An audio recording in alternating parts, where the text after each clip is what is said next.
Well, happy Monday, everybody. Ben and Woods, 97.3. The Fan. Let's get our heads right for a short week.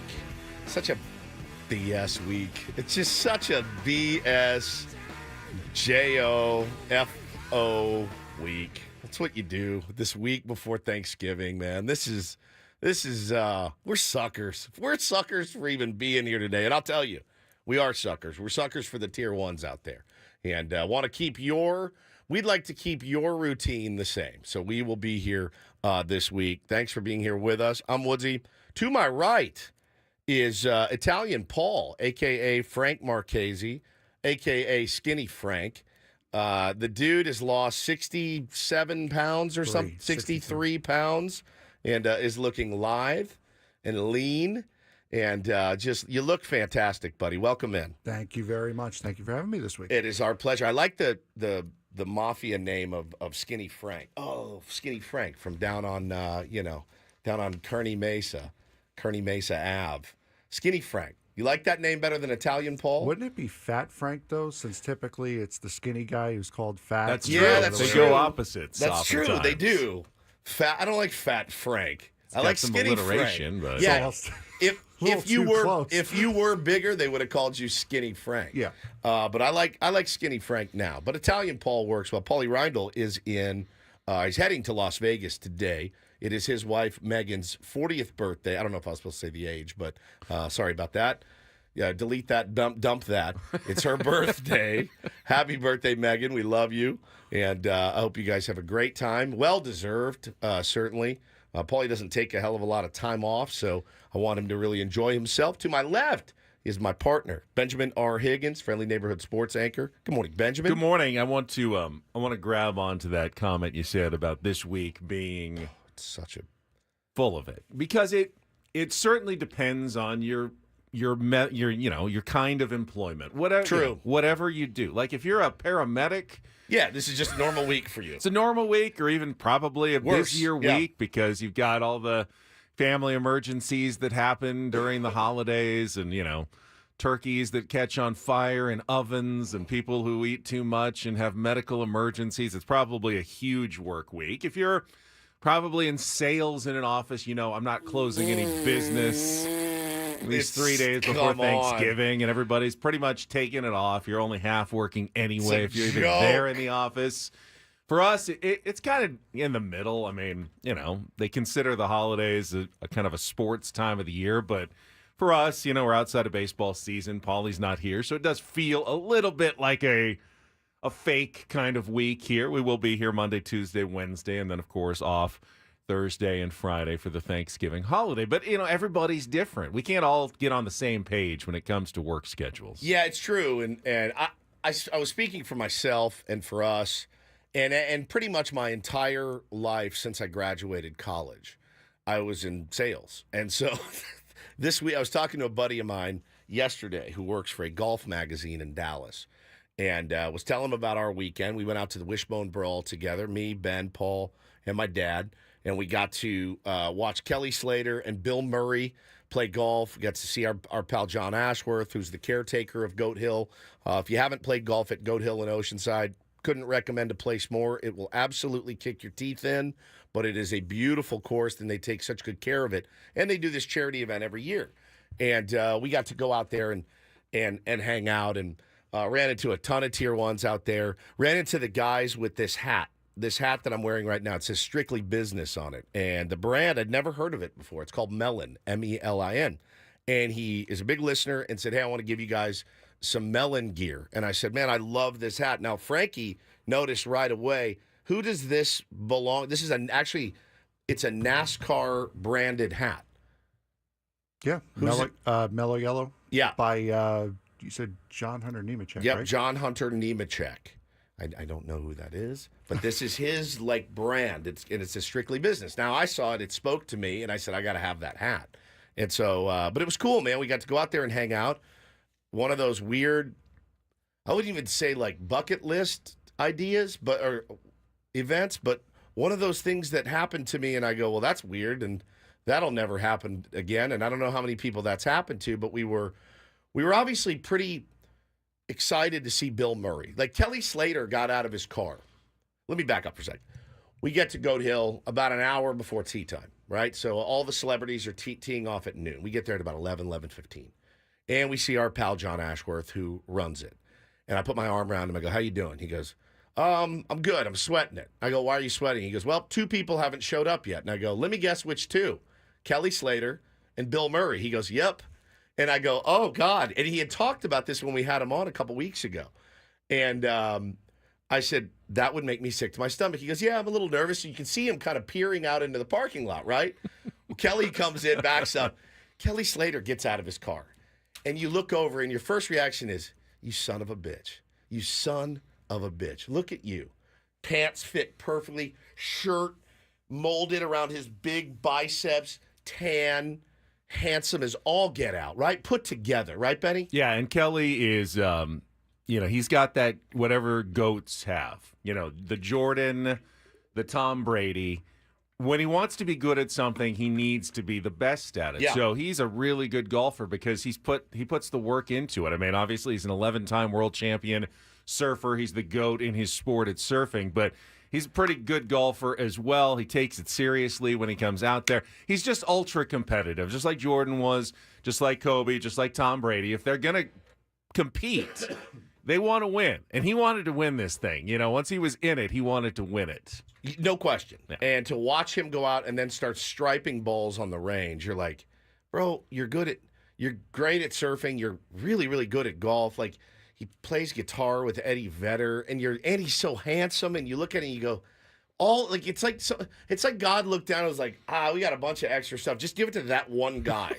I made all these turds, and I got this extra. Let me just mold like one perfect human, right? So Kelly Slater gets out, and Ashworth is breathing a little bit easier.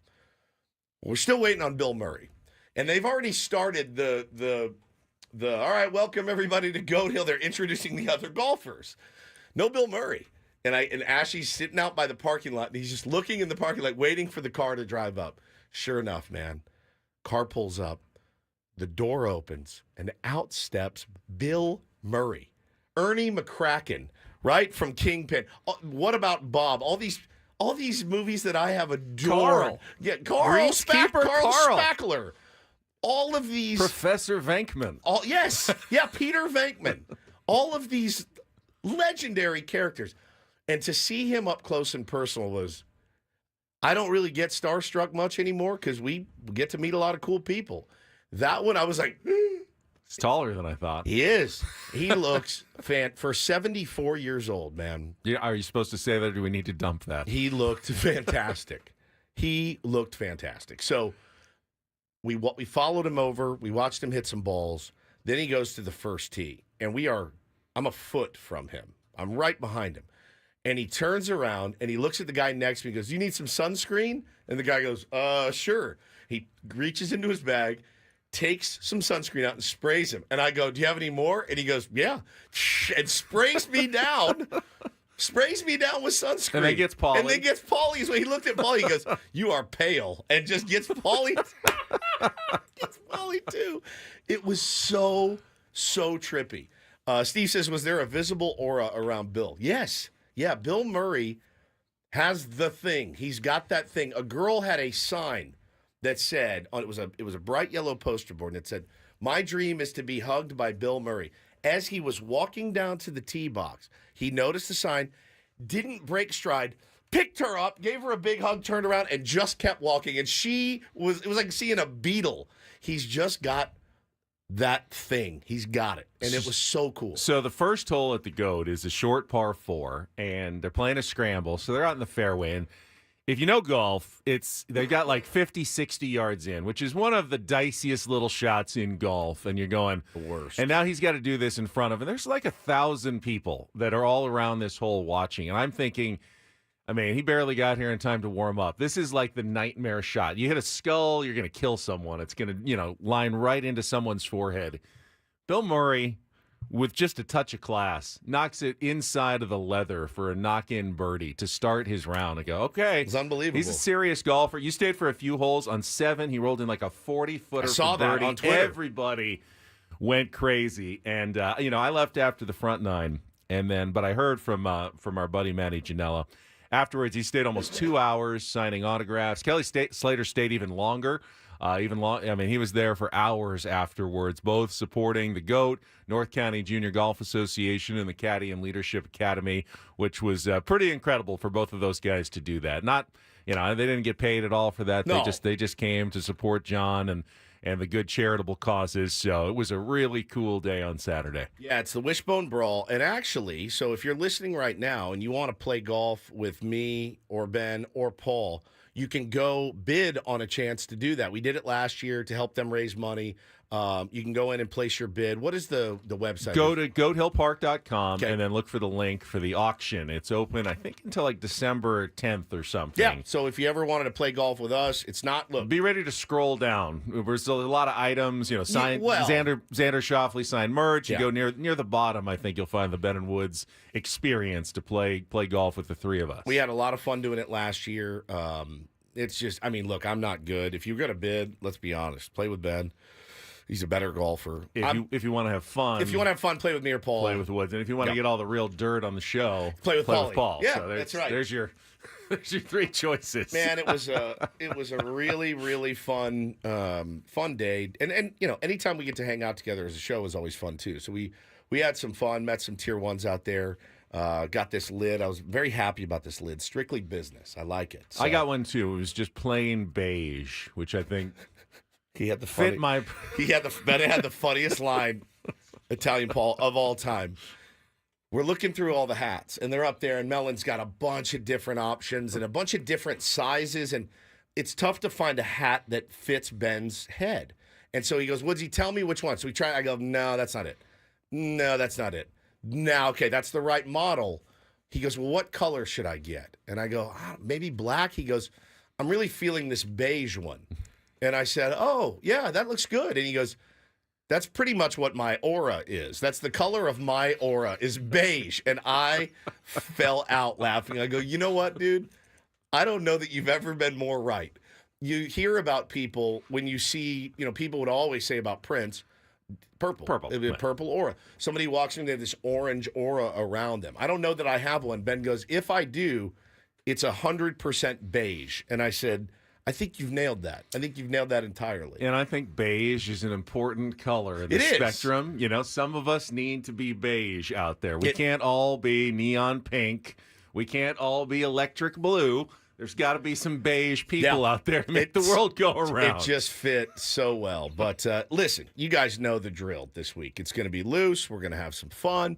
And we're going to talk some baseball. There's already been a free agent signing this morning, which is pretty insane. Wanted to wish Jake Waters, who's in our chat, a very happy 49th birthday. Buddy, strap in. Welcome to the club. Welcome to the club. The midlife crisis will hit. Do we need to dump that? No, he put it in the chat. Jake, get ready. You're going to start wanting to get some tattoos or bleach your hair any day. 49 is really the midlife crisis bit.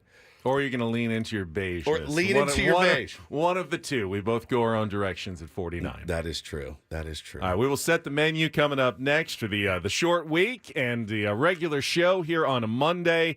Get to all the baseball news, the football news as well coming up. First check of traffic. I believe Kelly Danick is still with us this week, and then we'll be right back. Ben Woods, Italian Paul Frank Marchese. Oh, there he is. Sorry, I've been watching a lot of Sopranos, so you're really, really in for it this On week. San Diego's #1 sports station, 97.3 The Fan.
Hamul Casino. Fun above all else.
One other note from the wishbone brawl on Saturday before we get going. I almost saw something I have never seen my in God. person Oh, on a golf course. my heart. And the wishbone brawl is known for these moments. I mean, they've had a couple of holes in one in the past, and this is only the 7th edition of it. So, you're playing 7 times. You wouldn't expect to see that. But one of the participants was Chris Riley, San Diegan, former Ryder Cupper, PGA Tour player who's gearing up for a Champions Tour run. He's 51 years old now.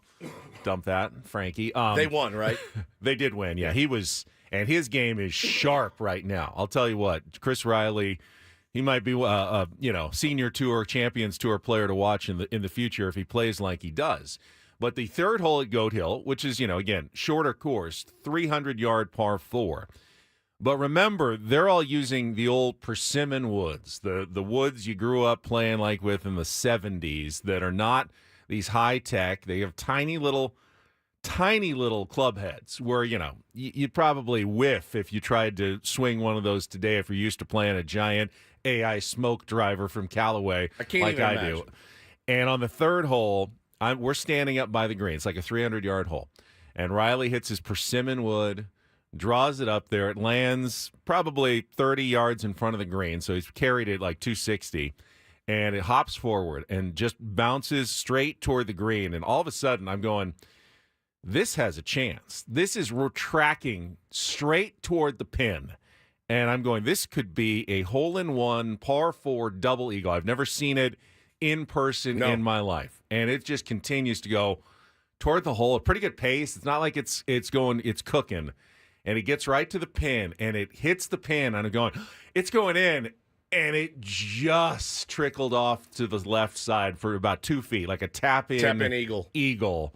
And it was almost a hole-in-one on a par 4. It was unreal. I mean, we were all standing right there losing our minds. It was a really fun day, man. Beautiful. The weather was perfect. The course is in fantastic shape. And, again, Goat Hill Park, man, you get that idea. Maybe you're not a golfer. Maybe you want to get into golf. It's a great place to start because it's not your typical stuffy it's not filled with a bunch of golf DBs, and there's plenty of us out there for sure, myself being one of them. That place is different. There's a spiritualness to it. There's an aura to it, and it's not beige. No. It's not beige. Green. It's like a green aura at Goat Hill, and it's a really special place. Frankie has put the official link to that auction in the chat if you want to bid on the opportunity to play golf with me, Woods, or Paul, or any of the other merchandise, signed memorabilia experiences they have at the website. There's the direct link now with the stars.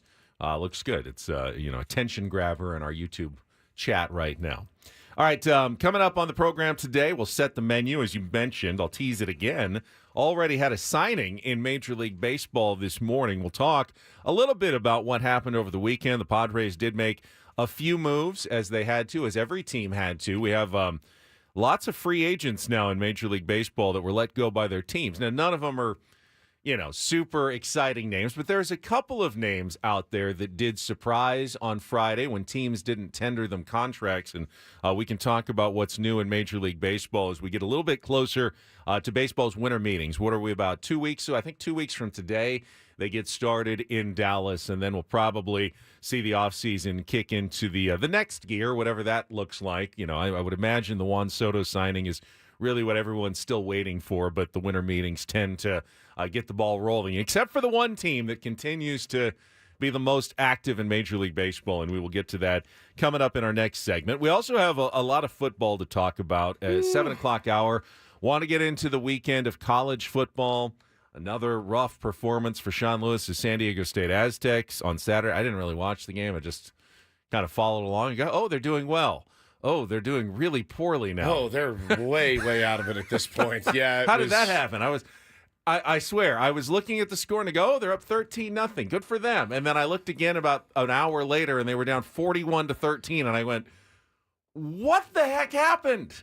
I mean, what could have possibly happened? I'm going to tell you, in a game like that. Some of the Aztecs fans that I follow, the natives, they are very restless right now. They are very, very restless. They are very, I think embarrassed is the right word right now. And again, man, anytime you feel like things are going to change, when you feel it, we all had that kind of scene with Bob Melvin, right? When Bob Melvin came in his first year, we're like, this is what we needed. And sure enough, what happens? We go to the NLCS. You're like, all right, this is something to build on. We're definitely going to kick some ass next year. And when it doesn't happen, you have this like feeling of almost embarrassment. You're like, how did I ever ride for this guy? And I'm seeing a lot of Aztecs fans right now going, did we get duped entirely by this whole scene out on the Mesa? So it's tough, man. We'll talk some college football. And then in the NFL yesterday, I didn't watch a ton, but I usually turn the red zone on, especially around 12:15 to 1:15. They call it the witching hour on red zone when, wins become losses and losses become wins. And, Scott Hansen goes through his whole spiel. It's the witching hour. You get into the fourth quarter of the final games, and we've got 6 one-score games that could go either way. And it's like, all right, you got your hooks in me. I can't get away from the television for at least this next hour until the morning games all wrap up. And what a witching hour it was yesterday, with just some of the most unbelievable happenings and endings in the National Football League yesterday. The Cowboys and the Commanders, the Bears and the Vikings. You had some wild stuff going on yesterday in the NFL woods. Yeah, some really, really good games. College football for me was the pinnacle this weekend. It was chaos. It was everything that you it was everything you wanted, depending on who you root for. It was everything that you wanted. And if you rooted for one of those teams, I mean, you saw some dreams got crushed this weekend. Some opportunities are absolutely crushed. Chances blown by certain teams. And now you're going to get down to, it's funny, man. I really thought, I don't know why, I really thought you expand this thing to 12, you have all this realignment. Boy, it's going to paint a much clearer picture for all of us. It hasn't. It hasn't. I mean, there's no clearer picture. In fact, it's a little bit more convoluted and a little bit, we're in for some serious debate in college football, which I guess at the end of the day is kind of what you're looking for. You want a little bit of chaos, and I don't know how it's going to shake out. The whole thing gives me tired head. I mean, I'm exhausted. I'm reading tweets going, oh my God, good wins, quality wins, bad losses, quality losses. You know, it's all adding up right now, and the state of college football is a mess. But I think it's clear. Cool. It's a lot harder to feel sorry for the team that ends up 13th in the rankings than the one who finished 5th. Yeah. When you finish 5th, especially last year, and you go undefeated and you don't get into the playoff, it feels like the system is the problem. If you finish 13th, you were probably the problem. Yeah, I mean, maybe you think you were 12th and another team was 13th, and that's a great debate for sports fans to have and athletic directors and coaches to whine about if they didn't get in. Yeah. But ultimately, you had plenty of opportunities yourself to finish in the top 12, and you didn't get there, Alabama. No question. And by the way, they're probably going to be there. They're probably going to be there, which is insane to me, but this is what it sparks. It sparks those conversations and that debate, and I think Alabama fans will tell you today, oh, yeah, we belong. I know we have 3 losses, but we belong. And it's, all right, let's talk about it. I mean, there's a lot to break down, and so it's been fascinating. I'm interested to get your take on my favorite football team, the Notre Dame Fighting Irish, which, by the way, what did I say at the beginning of the year? I have no expectations. You did. 0. I'm going to get my 10 wins. And I'm going to be happy. You've got them now. And I'll see what happens. I said this is every single year of my life since 1988. I get my wins, and I'm happy. And let the chips fall where they may, but I want to get your take on them. We will have our regular features, including Take on Woods, chance to qualify for a trip to Las Vegas. Don't do this. And an Italian Paul Frankie report in the 9 o'clock hour. We also have some Seals tickets to give away. We're less than 2 weeks away. We are 1 week away. 1 week yesterday. away. Oh, I thought it less was than a week. I thought it was December. It's December 1st. Isn't that this weekend? Next weekend. That's No, it is this No, weekend. it's this weekend. It is this weekend. Yes. It's already December. Sunday. Yes. My goodness This Sunday, gracious, yeah. it happened This fast. Sunday. So we This are Sunday, less than a week away. Chance to see Woodsy in action on the PA mic and the first game of the season this Sunday. My goodness, the calendar moves quickly. Yeah, I guess it's Thanksgiving week, so here we are. Sunday's season opener. We'll have some tickets to give away to the Seals as well. All coming up. But when we come back, tease it a couple of segments. We'll give you the breaking news. The player who signed could have been on the Padres' radar, but I'll tell you now, is not going to the San Diego Padres. That is coming up next with Ben and Woods on San Diego's #1 sports station, 97.3 The Fan.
Just got a really nice DM on Instagram from Will King Lewis. Says, my first Monday back from deployment. So pumped to listen to you guys again. I said, hell yeah, man. Welcome back from deployment. Ben said, why don't they let him listen on deployment? I said, I don't know. Probably didn't want him distracted by all of your BS while he's trying to work and, help protect our country. Not great internet on the ship, possibly. I don't know where he came from. But he came good back. Timing, back in time for the holidays. Yeah. So it's good to have you back. Thank you for your service. Yes, sir. And welcome back into the Tier 1 community. You can watch us on YouTube now, Will. I don't know how long you've been gone, but you can watch us on YouTube and see our ugly mugs and very skinny Italian Paul looking so good and lean and lithe over there.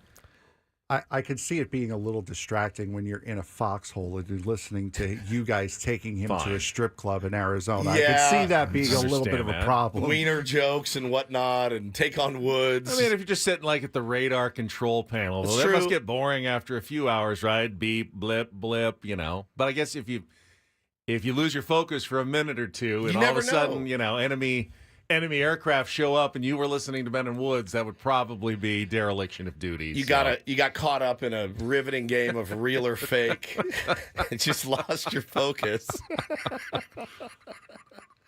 So Kevin in the chat says, Ben just did what he swears he doesn't ever do. The cliffhanger. I loved it. It was tease. I teased it.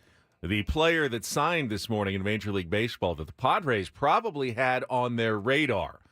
And you know why we do those teases? It's to keep you listening through things like breaks and traffic. And I'll tell you who it was that signed this morning right after this check of traffic with Kelly Danick on 97.3 The Fan. There's another one, Kevin.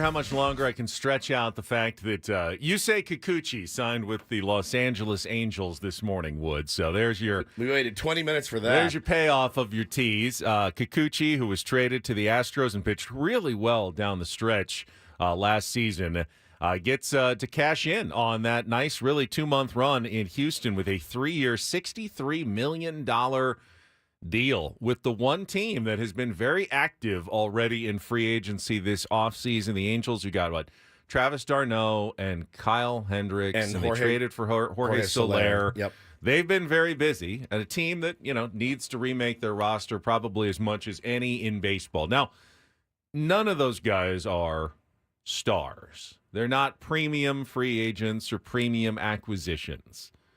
But they have added some solid big leaguers. And maybe sometimes the best strategy when you kind of going in the wrong direction as an organization is not to get the shiniest object out there, but to actually fortify your roster with a bunch of, solid additions. They may not be all-stars, but they're probably going to help you win a few games here or there. And that's the first step, and what should be a lot of steps that the Angels need to take to get to relevance, but they've made a few first steps by spending about $80 million now already this offseason, which is about $80 million more than anyone else has spent. That's exactly right. I mean, again, we talk a lot on this show about general managers, and we have a very interesting one here in A.J. Preller. And what do we always say about him? He tends to zig when others zag, right? And I think that's what Perry Manassian and his team are doing right now in Anaheim is, look, I mean, it's a pretty slow off season as it usually is. And I think they looked at it and said, man, if there's some guys that we can get that we can, again, they're not going to blow anybody's hair back. I think Kikuchi is very solid. It's a lot of money for Kikuchi, but it's kind of what pitchers get paid these days. Kyle Hendricks does not do much for me. Had a really horrible year, maybe on the last legs, but you take a shot on that. And I do love the d'Arnaud move, and I love the Jorge Soler move. They need a power bat and a backup catcher for Logan O'Hoppe, who's going to really help him. And I think, all in all, man, that's a decent start. I mean, the offseason just started, so that's a really decent start for them. And like you said, man, fortifying your roster with some good big leaguers is not going to be a negative thing for them, I don't think. JH in the chat says, I thought the Angels would go hard after Snell. Now, this doesn't preclude them going after any other players, although you can certainly see a universe in which the Angels say, all right, we've done our thing now, and we're just going to let it roll out to next season, and then there won't be much hype. But, they've been busy early in the offseason, and they've got a lot of work to do. They're not like playoff contenders based on the moves that they made already this offseason. They'd have to do a lot more if they wanted to do that, but you can never count them out. The Angels have enough money. Artie Moreno, if he wants to, and he hasn't really shown the indication the last couple of years that he wants to, could spend more, could sign a couple of premium free agents and take another roll of the dice on, putting his roster back together. He's rolled the dice a few times, and it's never worked out well for the Angels so far. Even when they do acquire great players like Shohei Ohtani and they had Mike Trout, it hasn't translated, obviously, into playoff appearances. Still hard to believe, isn't it?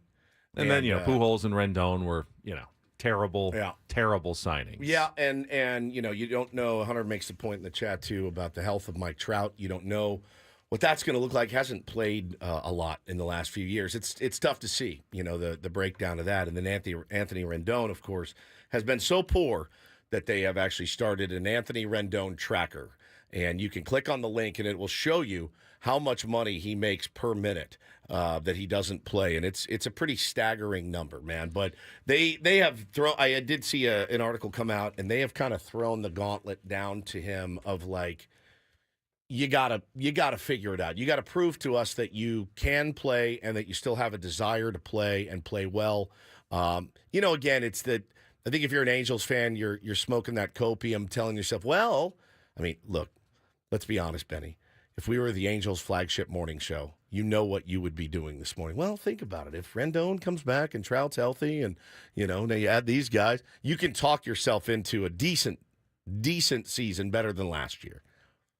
So the price tag of $21 million per year for 3 years is certainly something to at least keep in mind as the Padres shop around. They reportedly would like to add a couple of starting pitchers this offseason. Kikuchi was toward the top of the list, but not certainly at the top of the list, well below Corbin Burns and Blake Snell, you would think. Yep. Maybe in that second tier of Nathan Eovaldi, Max Fried sort of level of free agents. I would think Fried would get more than Kikuchi was going to get, which kind of sets the bar for Fried as higher than $21 million a year for 3 seasons, which is starting to get, pretty expensive. I mean, Sean Manaea, is he going to want at least that much, if that's what Yusei Kikuchi is getting. I mean, it's setting the bar early here in the offseason for what pitching is going to cost. Mania turned down his qualifying offer, which is the exact same AAV as Kikuchi 21. 21. So he turned that down. Severino turned that down.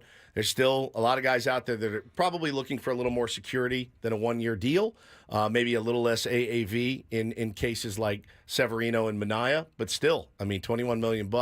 And he got it for 3. He got it 3 years and $63 million. So Pavetta's another guy who turned down a qualifying offer. So, setting the market kind of early on pitching, something that the Padres are going to need. Now, we never thought pitching was going to be cheap in this offseason, especially if you're going the free agent route. But it also may put a limit on what you're trying to do depending on a budget that we still don't know what it is, if it exists, what they're trying to do, nor will we ever. As I said, they're never going to come out and tell us what the actual budget is going to be for the San Diego Padres. Well, you can subtract about $900,000 from it right now because that is what the Padres spent to bring back Tyler Wade. 1-year deal, avoided arbitration as they always do, and bringing back T. Wade at $900K, which is fine by me. I mean, absolutely fine by me. Played 31 appearances at third base, 15 at second, 13 at short, 12 in left field, 7 in right, and 2 in center field. Stole 8 bags on 9 attempts. Mike Schilt loves him. The clubhouse loves him. $900,000, no-brainer to bring T. Wade back. Yeah, I mean, if Tyler Wade's playing 120 games, there's a problem. Yeah, but that's exactly right. He's a good piece to have on your roster. He clearly is someone that is he's beloved, big member of the clubhouse. Jackson Merrill was fired up when they brought him back. Yeah, just being in. Even after they lost to the Dodgers, and I was in that locker room in L.A. after the loss, they kind of gravitated toward Tyler Wade. I mean, you don't have to be the best player to necessarily be a huge clubhouse guy. And Tyler Wade became a pretty big clubhouse guy for the San Diego Padres last year. So for $900,000, there's $1 million team option for next year with a $50,000 buyout. There's some incentives in there. If he does end up playing, 150, 200 plate appearances, he can make a little bit more money. Yeah, it seemed like a no-brainer that you bring back Tyler Wade next season. Now, the Padres did, at the non-tender deadline, not offer contracts to Luis Patino, coming off Tommy John surgery, so they're not going to pay him the $1 million plus or whatever he would have been owed on arbitration. I did read potential for a minor league deal. He is another one that is beyond beloved by A.J. Preller and the organization. You sign him to a really cheap minor league deal, let him do his rehab, with the team that he's probably had the most success with. And if you're going to get him back, you can supervise it and do it your way. So, yeah, I would expect maybe him to be back on a minor league deal at some point. Also, 3 guys who we did see on the big league roster at different points last year were also non-tendered in pitcher Logan Gillespie out of the bullpen, and then Bryce Johnson, who played a fair bit in right field when Fernando Tatis Jr. was injured and got a bunch of starts out there. And then Mason McCoy, who had his week of starting at shortstop until they realized that Hassan Kim wasn't coming back and we better do something other than Mason McCoy, and they moved Xander Bogaerts over there. None of those guys were tendered a contract. All become free agents. You could, as you said, bring them back on minor league deals, but you're not giving them the major league deal for next season. Correct. Bryce Johnson catches the last out of Dylan Cease's no-hitter. That was probably his claim to fame last season. And he will forever run in Padres highlights. 100%. For the rest of his life, he will be a fixture in Padres highlights. I ran it a couple of days ago when Dylan Cease finished 4th in the Cy Young voting. I go, Dylan Cease, finished 4th in the Cy Young voting. Here's the final out of his no-hitter. There's Bryce Johnson catching that ball out in right field. I almost threw up because I didn't feel like he had a really great break to the ball, and I thought it was going to dunk in, and sure enough, he flashes on screen, makes the catch, and history was made. As Jay to the J.O. points out, switch hitter. Right. Switch hitter. Which we went about 2 weeks. It took us about 2 months, I think, until we realized he's actually a switch hitter. He was a switch hitter. Very dialed in on the games, as you can tell. Isn't he batting on the wrong side of the plate today? That's weird. I mean, he was always on the other side of the plate. Now he's just switched over. That's odd. How did that happen? Yeah, dude. I mean, look, this was kind of your very first tiny little domino to fall, and you do get the sense too that it's kind of a stability move, right? To bring back Tyler Wade, who I wouldn't say he was integral to the success of the Padres. He did have some big moments. He was an irritant at times. He would lay down a really good bunt, or he would get a guy over. He did some good things last year, and enough good things to let everybody know, yeah, man, we want this guy here. It wasn't. He was more productive than say like an Austin Hedges was when he was here. It felt, even though Austin's a really good defensive catcher. Tyler Wade was also the cheerleader, but I feel like he was involved in every single comeback win some way, somehow. And again, the ability to play 5 different positions is pretty valuable for $900,000. He contributed beyond his numbers. Big time. His numbers were about the same as, Bryce Johnson or Mason McCoy, but he seemed to contribute beyond those numbers a little bit, which, gave him the edge in coming back. Yep. Everyone else that you would expect that was arbitration eligible was tendered a contract. They didn't agree on terms with any of them. So guys like Dylan Cease, Luis Ariz, who are going to make 8 figures next year, somewhere north of $10 million. A bunch of other guys who are arbitration eligible. AJ Preller will almost certainly come to an agreement with their agents before they go to arbitration, and that process doesn't happen until late February when spring training is underway. Okay, so they got some time. So they have some time to work it out, and they almost always do. The Padres will generally give a slightly more player-friendly deal just to make sure that they don't have to go into that arbitration hearing room and make a case against their own players, which is, as we've seen with organizations like the Milwaukee Brewers, creates hard feelings. It's not something that A.J. Preller ever wants to do. He loves his players. He does not want to point out all the reasons why they're not worth the money, so they just pay a little bit more to make sure that they don't have to do that. Yeah, I mean, if they want you here, they're going to bring you back here. That's one thing you can know when you come and you have an arm hanging over your head for the San Diego Padres. You're probably not going to get there. And if they want you, they'll bring you back. I always wondered, because if an agent with one of those players really wants to play hardball, they submit a number, the Padres submit a number if it really goes to arbitration. And if the agent knows that AJ doesn't want to do it, he goes, our number's our number, and we're just going to hold out. And you either force AJ to finally go to arbitration or completely give him everything that he asked for going into it. We've never seen that. We see the numbers come in the middle somewhere, usually a little leaning toward the player. But I wonder if an agent ever thought, let's test AJ and see how badly he doesn't want to go to arbitration. At some point, AJ's going to have to, I would think. Who were some of the names? Did you say there was a couple of surprise names out there that were we can get to it a little bit, but the Colorado Rockies, for one team, Brendan Rodgers was a player who was a 4.4 WAR player in 2022 who was not tendered a contract and became a free agent. On what planet? And again, a guy that a lot of teams called about at the deadline, and they refused to move Brendan Rodgers.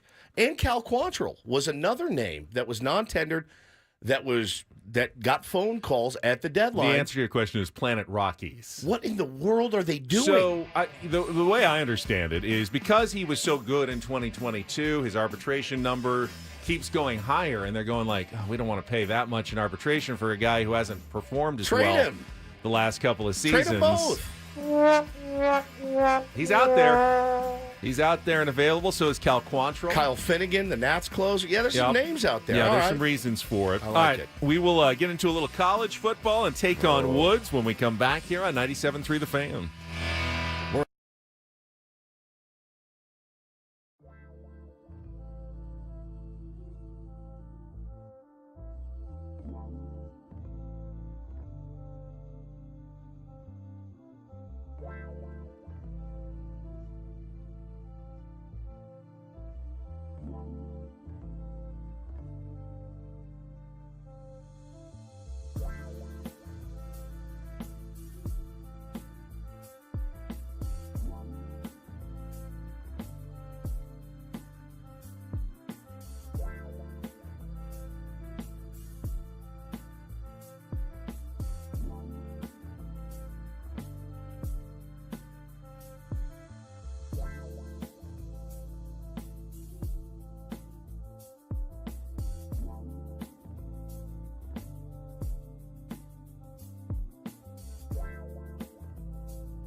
Big week for San Diego State basketball as they head to that Players Era Festival. Head to Las Vegas today. Paulie's going to be at the game tomorrow on his Vegas trip when they take on Creighton.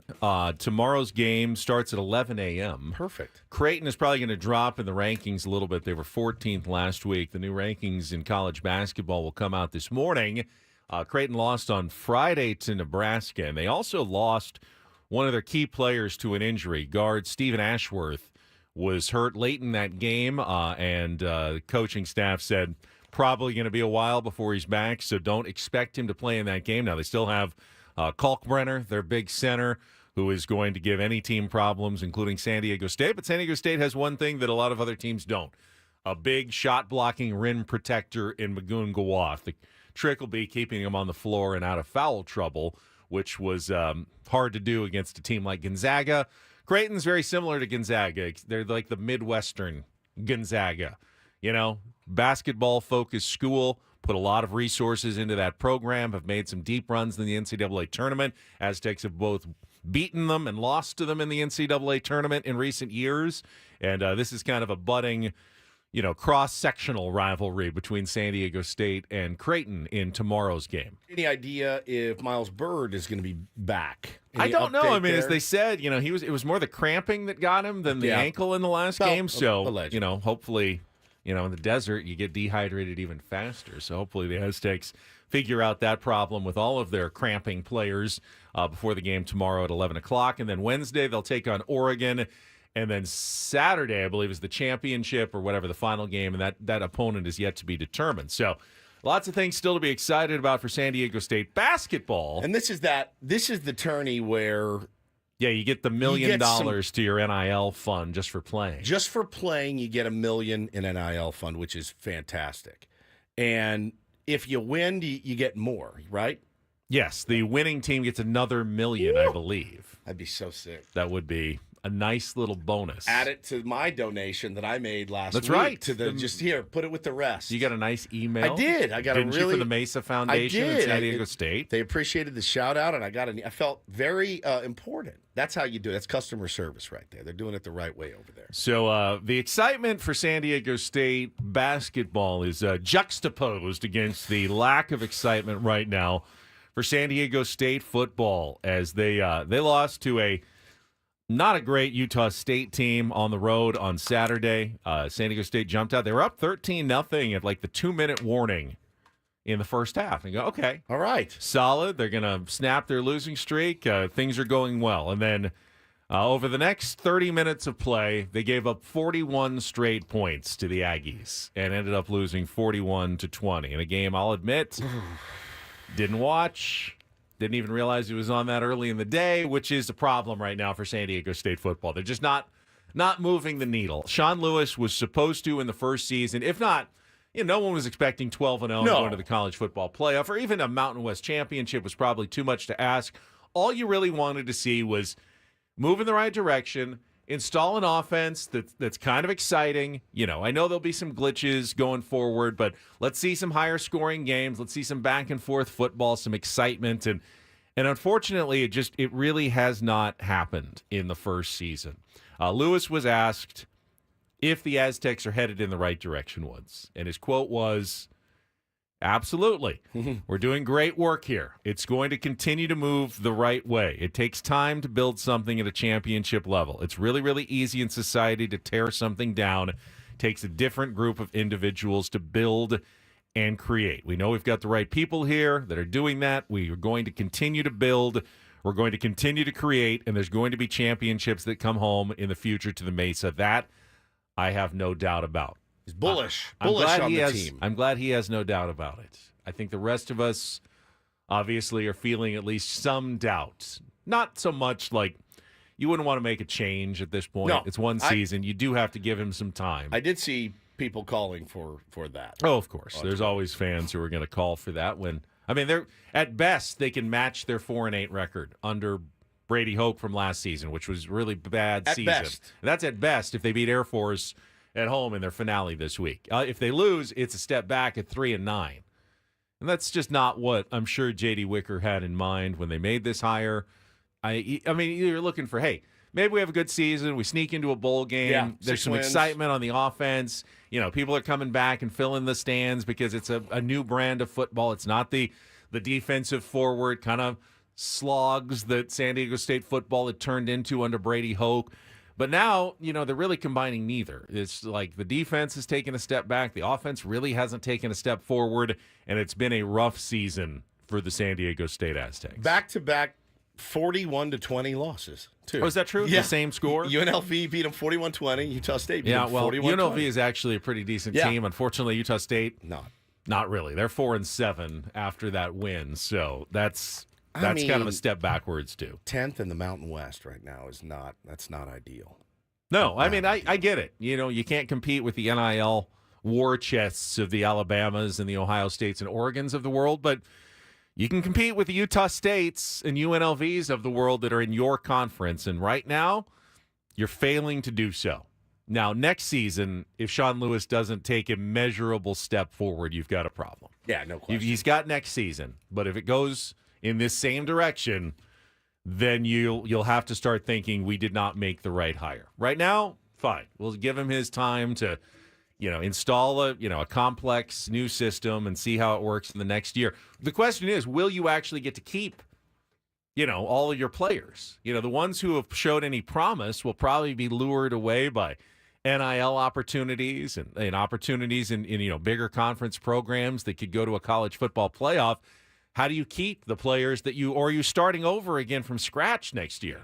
How do you ever install a system when you can't keep the players that you just taught your system the year before? That's a major issue for San Diego State. Is it possible? Sure. Boise State's having another good year, probably on their way to the college football playoff if they take care of business. There's no reason San Diego State can't be Boise State, right? I mean, at least they should be able to be Boise State. Should be the bar. Let's talk about some good college football teams. How about that? We can do that. Let's do that. Okay. Instead. While we do that, if you want to call in for Take on Woods, you can do so now. 833-288-0973.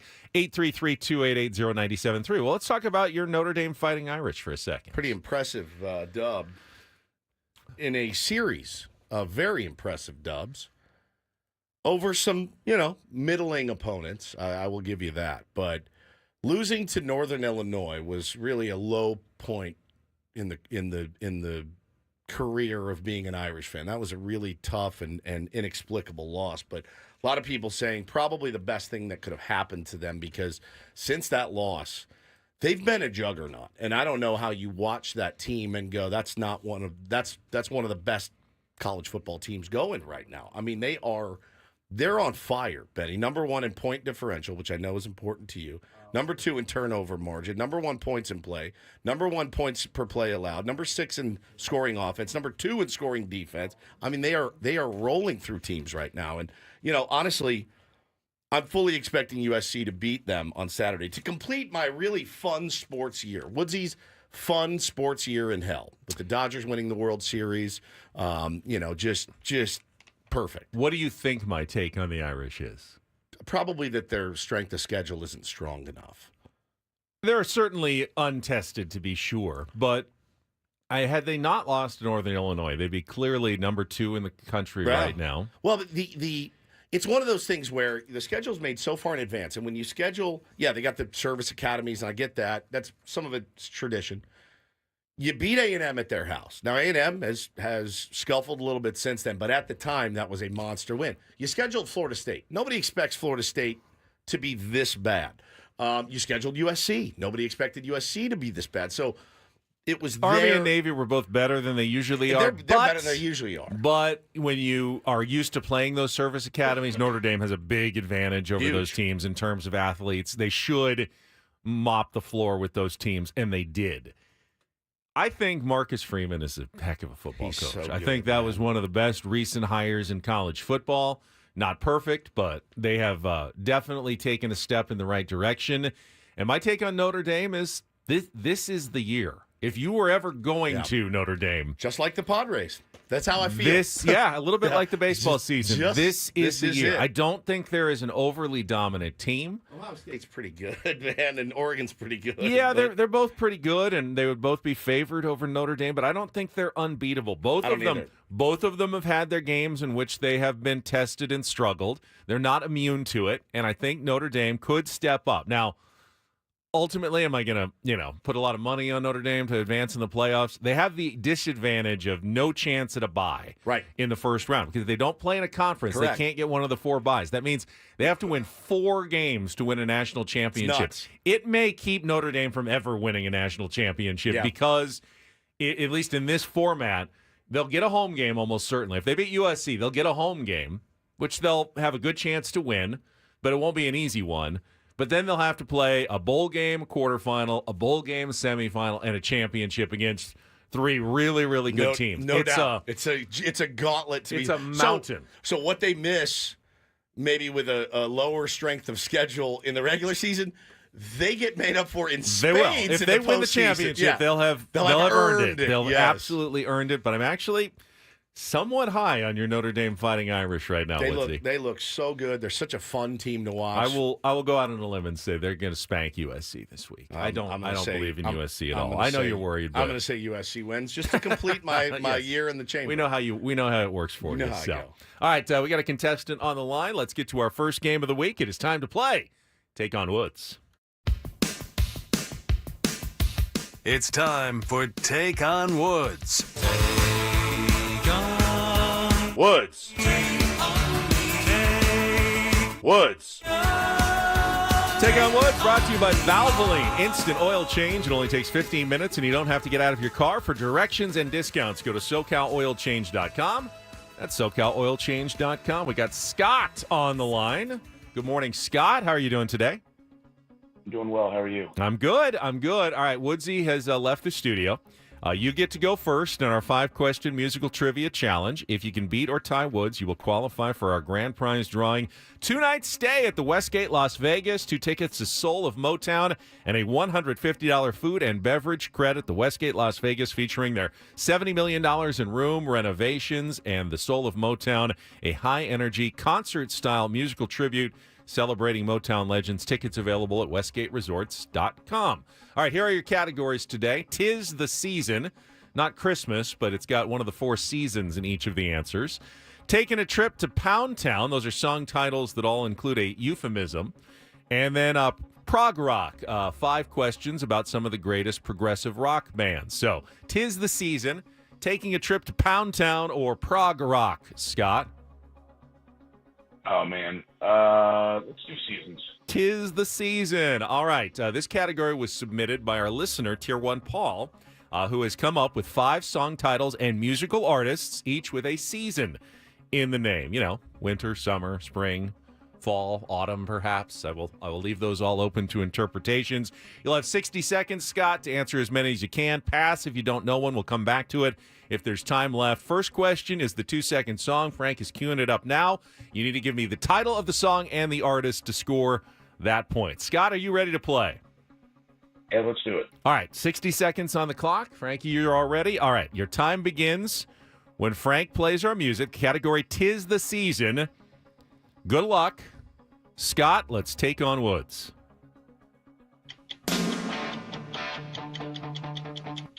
Summer of 69, Bryan Adams. Correct. Formed in Garden Grove back in 1984, which punk band asked if you're talking back to me in their 1994 single, Come Out and Play? Oh, Offspring. Correct. Originally released by Simon and Garfunkel, the Bangles recorded which hit for their soundtrack? Shade of Winter. Correct. Fronted by Patrick Stump, which 2000s rock band recorded songs including Centuries and Uma Thurman? Fall Out Boy. Correct. John Travolta and Olivia Newton-John not only sing about the passion of Danny and Sandy, Summer but 11. Summer Nights is what it's called. Oh, dang. Oh, too fast. 4 out of 5, though. A very well played game, Scott. You got all the other ones. Summer of 69, Bryan Adams, Offspring, Hazy Shade of Winter, Fall Out Boy. Hang on the line. That could be good enough to at least tie. We'll bring Woods back in for the same 5 questions. All right, Scott's score is in. Woods comes in without the benefit of the category. Reset our song, reset our 60 seconds. Woods, your time begins when Frankie plays the music. Good luck. Let's take on Scott. It's Summer of 69 by Bryan Adams. Correct. Formed in Garden Grove back in 1984, which punk band asked if you're talking back to me in their 1994 single, Come Out and Play? Offspring. Correct. Originally released by Simon and Garfunkel, the Bengals recorded which hit for the soundtrack to the film Hazy Shade of Winter. Correct. Fronted by Patrick Stump, which 2000s rock band recorded songs including Centuries and Uma Thurman.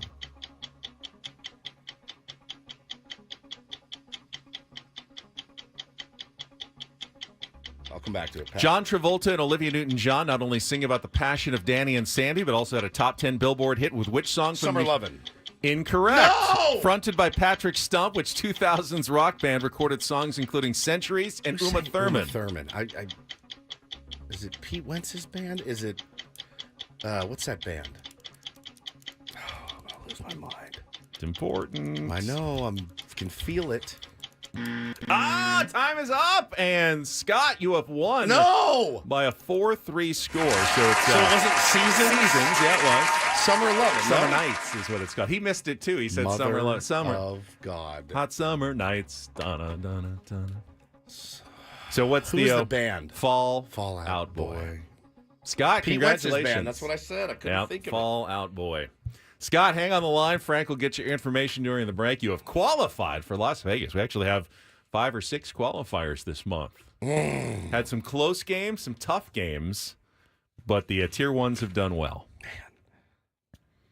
That hurts. That's not the way I want to start my short BS week. Sorry. You got 2 more opportunities to bounce back. God. Like a football coach. Hey, it's just how we bounce back tomorrow. I think you're going in the right direction. Yeah. You know, with this, and we'll see how it goes. All right, Don't Do This is coming up next. So I've got some audio Okay. of Italian Paul's beloved New York Giants. They're one of the worst football teams, I think, on the planet for sure. But rookie Malik Neighbors had some post-game audio. Now, it in and of itself isn't great to hear after a game, but there's just a little extra part of it that has warranted him the Don't Do This. And I've got a golfer who came through under such immense pressure, like even maybe more pressure than like a knee knocker to win the majors. Was it me? It wasn't you. It was not It was me. not you. That is coming up, and Don't Do This after traffic here on 97.3 The Fan.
Hamul Casino. Fun above all else.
Hamul Casino.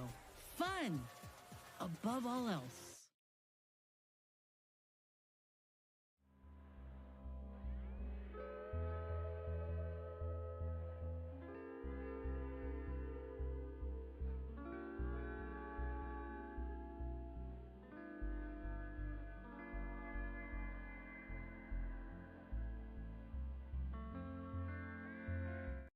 This Do not tweet that. with Ben and Woods I like a Nickelback song or two. on 97.3 The Fan.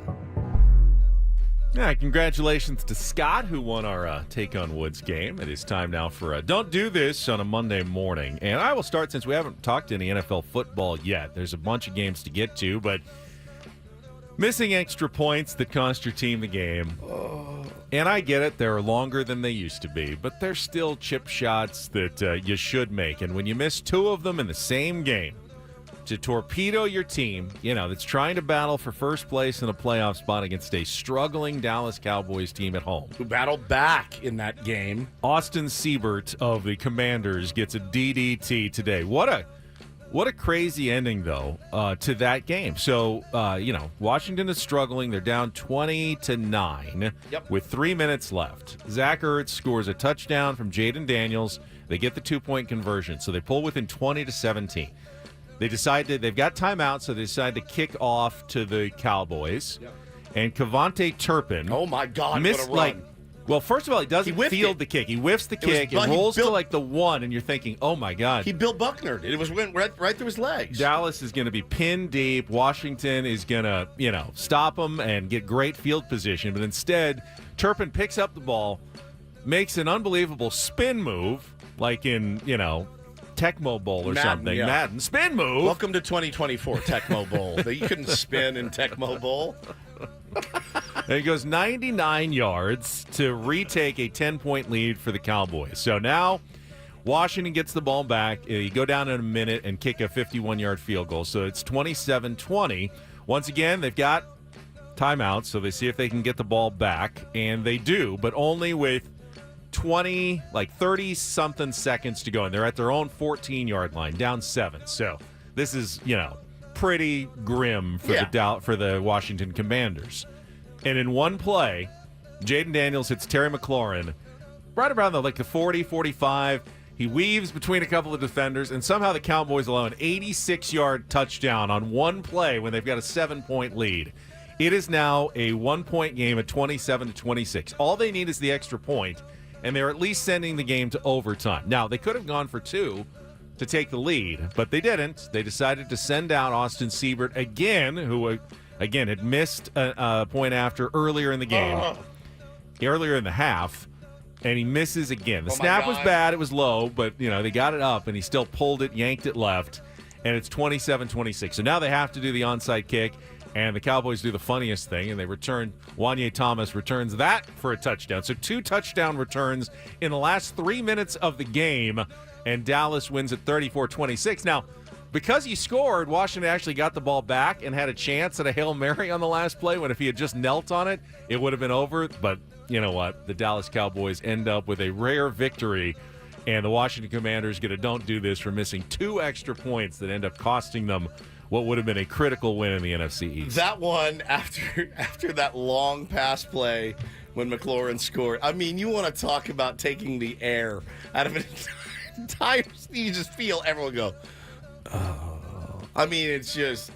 Should they have gone for 2? I thought maybe. One was I thought with all, the way that they were playing and the way Dallas was falling apart, that overtime was not a bad choice for the Commanders, but knowing that he had just missed an extra point the quarter before, that would have made me a little bit nervous. They decided to go for the 1, and it backfired, and Washington takes a really tough L. In fact, it's their 3rd loss in a row. Yeah. They were 7-2. Now they're 7-5, and then Philly a little different. Is kind of running away now with the NFC East. Crazy ending. And listen, so our buddy Italian Paul is filling in for Paul today. He's a big Giants fan. Not a fun year for the Giants. They are 2-9.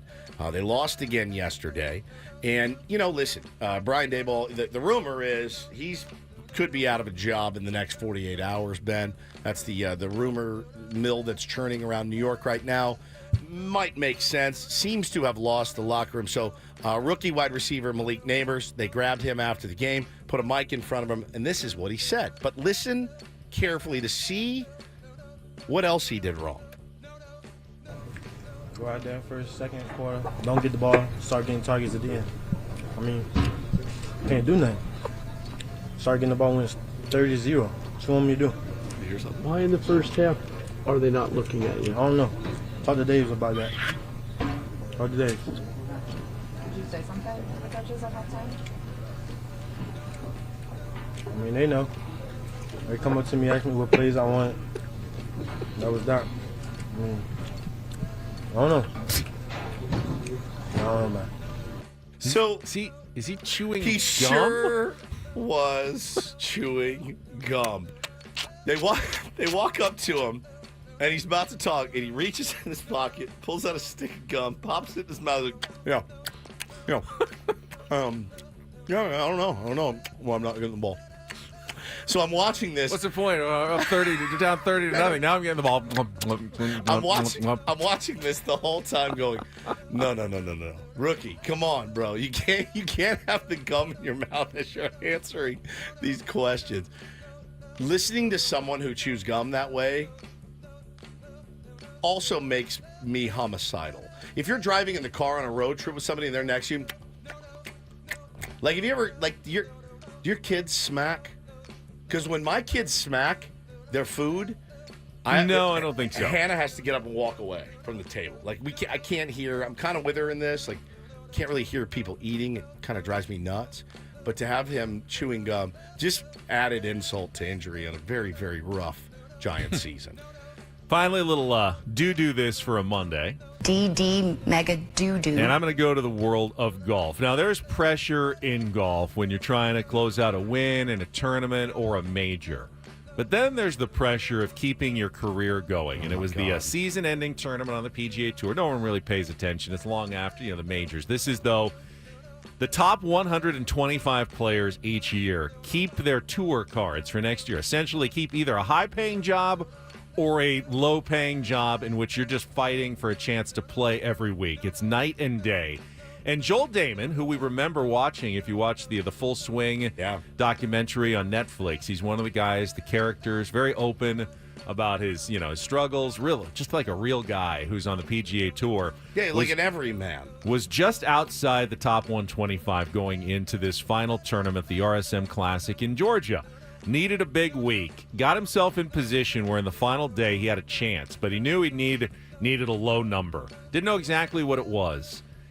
Joel Damon went out with his career essentially on the line and shot a 6-under 64 with no bogeys, a hole-out eagle from 110 yards on the par 4 13th hole, and ended up getting in under the number. In fact, he had one stroke to spare. He didn't know that. He had a 6-footer for 64 on the last hole, thinking, this is probably from my tour card. And he rolled it in. Turned out 65 would have been good enough, but either way, what a clutch do this performance by Joel Damon, who gets to remain a PGA Tour member for all of 2025 now, based on one final great day on the course. Wasn't it two final great days? Yeah, he played really well on Saturday, too, to get himself in position. Yep, but and just waking up that morning going, I got to go out and shoot the round of my life just to hang on.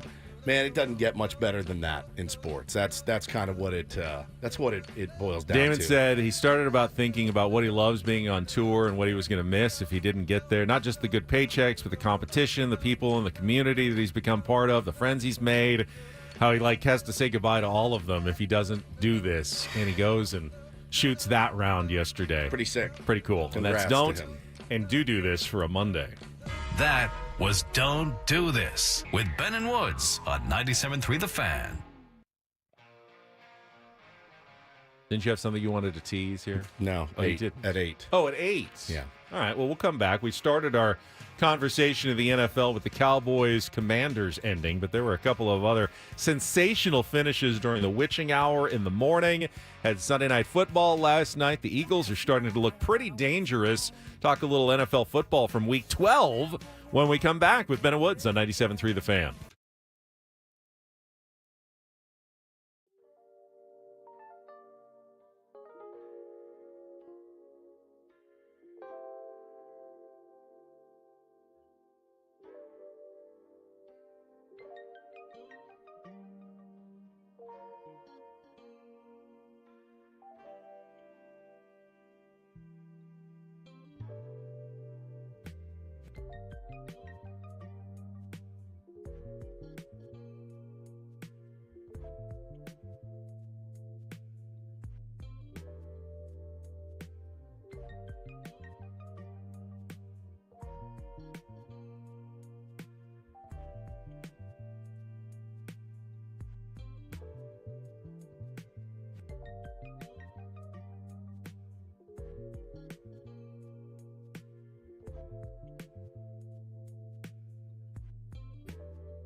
Starting to get some delineation in the playoff chases in the National Football League, as now we're almost through Week 12. We have one more game tonight. You'll hear it here on 97.3 The Fan. The Harbaugh. John Harbaugh against Jim Harbaugh. Ravens, Chargers tonight at 5:15 here on 97.3 The Fan. Should be a good one. John is 2-0 against his brother. Had a 3-point regular season win, Ravens over the 49ers, and then the Super Bowl, of course. That was the weird one, right? In New Orleans when they had the power outage. Yeah, and they had to delay the third quarter, I think it was, and Baltimore came back and beat San Francisco in that game. It's Joe Flacco. Yep. Yeah. So this year, both teams are doing fairly well. They're both well into playoff position in the AFC. Chargers actually have the better record by a half game going into this game. They're the home team. Not that means a ton for them at SoFi Stadium tonight, but it'll certainly be one. Cutting. And I just read in Sam Farmer's LA Times column, it's also the 63rd wedding anniversary for John and Jim's parents. Jack Harbaugh, who's a longtime coach himself and has set up both of his sons for success. The enthusiasm, who has it better than us, everything that they do, whether you like it or not, the Harbaugh family ethic, instilled by the father. They'll be there, I'm sure, getting plenty of camera time on their 63rd wedding anniversary tonight. It begs the question. How do I install an ethic in our home? That's a good question. We need a bit in our home that we can get everybody to buy into and bite down on, and it's just not materialized yet. As we're both parents. My kids are a little bit older. Yours are obviously Your kids younger. are a lot a bit older. It's tough because everyone wants their kids to be absolutely super successful with everything they do. As a parent, it's that's what you want. But at the same time, you don't necessarily want to be that parent who's overly domineering, who's forcing their kids to do something that they don't want to do. And it's always that line. Are they going to thank me later in life for trying to drive them to do this? Or are they going to resent me later in life if I try to drive them to do this? And which one is it? Because you don't know as a parent when you're going through it, you don't know whether you're the parent who's oh, my kids later in life are going to go, I owe everything I have to my parents, my mom and dad who made me who I was. Or are you going to be the parent who goes, yeah, they kept pushing me to do this. It wasn't what I wanted to do. And I would have had a much happier life if they had just stayed out of it and let me find my own path and my own way in life. Which one are we supposed to do as parents? It's absolutely the hardest part about parenting is knowing when to push down on the gas and when to pull back. Had an instance yesterday in the last Pinto machine pitch game of the season. Bo's attitude wasn't great. And it wasn't a team-first attitude. So I kind of got in his face a little bit. I mean, he's 6, right? But he knows better, right? He does. And I actually sat him down for a time there. And I beat myself up about it all night, honestly. Should I have just let him continue to act out in the dugout and not be a good teammate and be focused on himself? Maybe, because he's 6 and he needs to figure it out. But also, I felt like they talk a lot in youth sports about daddy ball. Oh, your kid's the starting quarterback. How'd that happen, right? Oh, I run the team. Oh, your kid's starting at short and hitting in the 3-hole. Go figure. I'd go the opposite too much. I'm so afraid of being accused of daddy ball that I'm probably harder on him than I need to be. And so when you hear about the Harbaugh family, when you hear about, Bryce Harper's psychotic dad, the Mannings, yes, he's not Bryce Harper without his dad being a massive hard ass that pushed him to do what he needed to do. Earl and Tiger Woods. He's not Tiger Woods, right? And so it's just the hardest thing about being a parent. Obviously, you worry about all the outside things, but the things that you feel like you should be able to control, you really can't. And so when you see a family that has risen to the top of the ranks, and they're and who's got it better than us? You're how do I get one of those? When in my it works, house? it's worth celebrating. But I always think for every success story, there's a Todd Marinovich, dozens of people mention, dozens of failures, and that's the one you hear about, but you don't hear about most of the guys. The kids who don't have a great relationship with their dad anymore because their dad was just was too intense when it came to trying to drive them to success in sports or whatever, it is, that they're pushing them toward. I know, man. Yeah. But again, we digress a little bit. But it is certainly an interesting thing, and what a cool thing for the parents to be involved in. You see it all the time in baseball. The Nola's dad, and that's got to be pretty special watching both your kids out there competing. All right, got some teams that continue to roll toward the playoffs. One that's coming on particularly strong as the season goes on. We'll talk about that coming up. This segment of Ben and Woods is brought to you by Buffalo Wild Wings. Buffalo Wild Wings is football. Hey, San Diego sports fans, head to your local Buffalo Wild Wings. Try their new maple chipotle sauce for rich maple sweetness and a mild, smoky chipotle heat, or for a bit of kick. Check out the new Cajun sauce with a rich blend of spicy and tangy peppers. Stop by your San Diego B-Dubs or order now for takeout and delivery with Buffalo Wild Wings Go. And we'll talk about some of the teams surging in the NFL after a check of traffic here on 97.3 The Fan.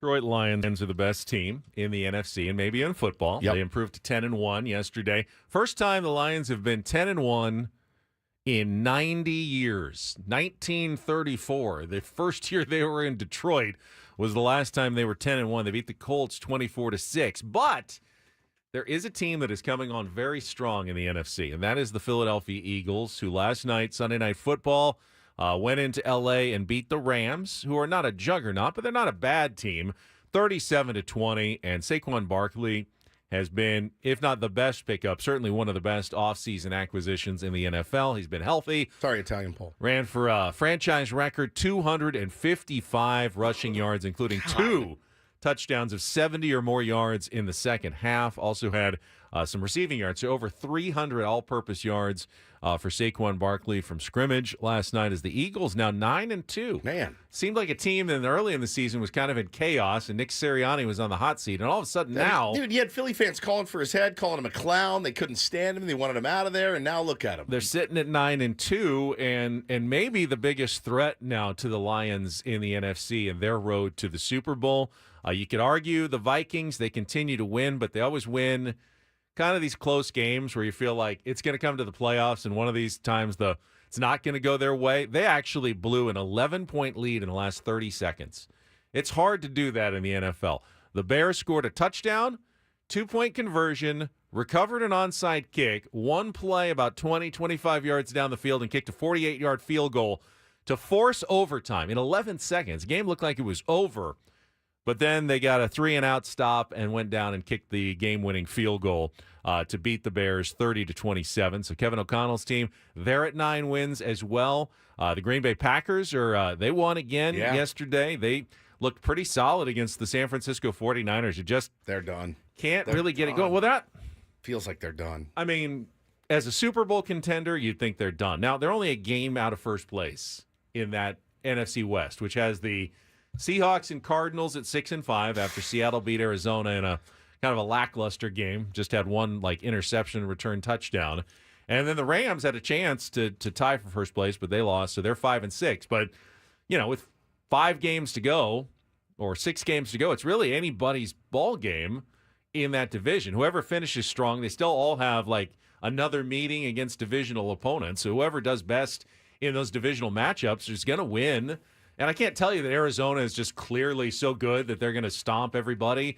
Same with Seattle. It could still be San Francisco. Could be the Rams. I really wouldn't be surprised if any of those teams ends up as the division winner. Yeah, but I just don't think any of them are going to make any noise if they get to the playoffs. There are so many middling-ass divisions in football this year. It is... Look at the NFC West. Your leaders are tied at 6-5. Your NFC South, Ben, your leader is the 6-5 Falcons. You look at the AFC South, 7-5 Texans. You look at the AFC North, Steelers and Ravens at the top. I mean, and then after in the East, the Bills, the class of the East. Certainly, everybody else is around 500 or worse. I kind of think that our playoff teams are set. I feel the same NFL. way. And so in the NFC, it's going to be the Lions, Eagles, Falcons, Vikings, Packers, Commanders, and whoever wins the NFC West. Yep. That could be any of the four teams. But I don't see the Bucs are the closest, at 5-6, or the Cardinals, if they don't win. I just don't see them making a run late in the season. And then in the AFC, Chiefs, Bills, Steelers, Texans, Chargers, Ravens, and Broncos. They're all at least 7 wins. The next team, the Dolphins, were playing better, but they're 5-6, so they're a game and a half back. Yeah, they won 3 straight. They'd probably be the one team that could make a late run. Tua's been playing pretty well if he stays healthy, which is a gigantic if. He's one concussion away from his career being over, but if he stays out there, they're probably as good as the Broncos at least. Question is, can they catch them over the last 6 weeks of the season? But we're 6 weeks left, and honestly, I'd be stunned if I just didn't name, 11 of the 12 playoff teams plus the NFC West champion already. Yep. It's just not – there's not a lot of necessarily drama. No teams at the bottom of the standings that look like they're going to come up and surprise anybody at this point. I mean, have you seen a 10-1 team in the NFL that you believe in less than the Kansas City Chiefs in the last 5 years? I know you say that. And I told you, don't bet the Chiefs against that spread of 10.5 against the Panthers was too much.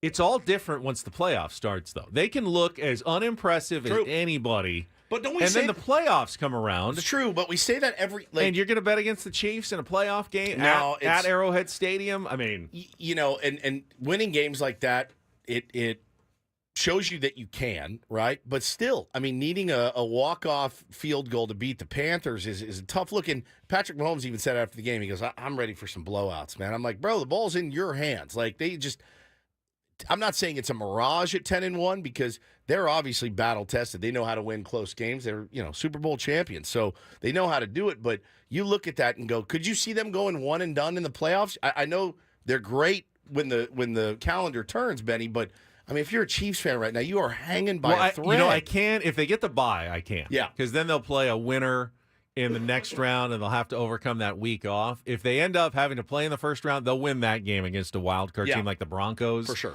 But if they have the bye, I could definitely see them getting upset. I mean, Chargers have the worst strength of victory of any playoff contender. They haven't beaten anybody really this year. This will be the test tonight against the Ravens to see if they actually Denver hasn't beaten anybody either. They both have really easy schedules. So we'll see. But, the playoff races are not shaping up that exciting in the NFL coming down the stretch the last month and a half of the season here. College football, greater than NFL football. At this point, yes. There's more drama. There's more theater. Although, a lot of people say now, basically, it's pretty much the 12 teams close to locked in. I mean, we can talk about it a little bit more in the second half of the program, but you've only got about 13, maybe 14 contenders at this point for the 12 spots. Got 1 week of the regular season, conference championships, and then we'll have the playoffs.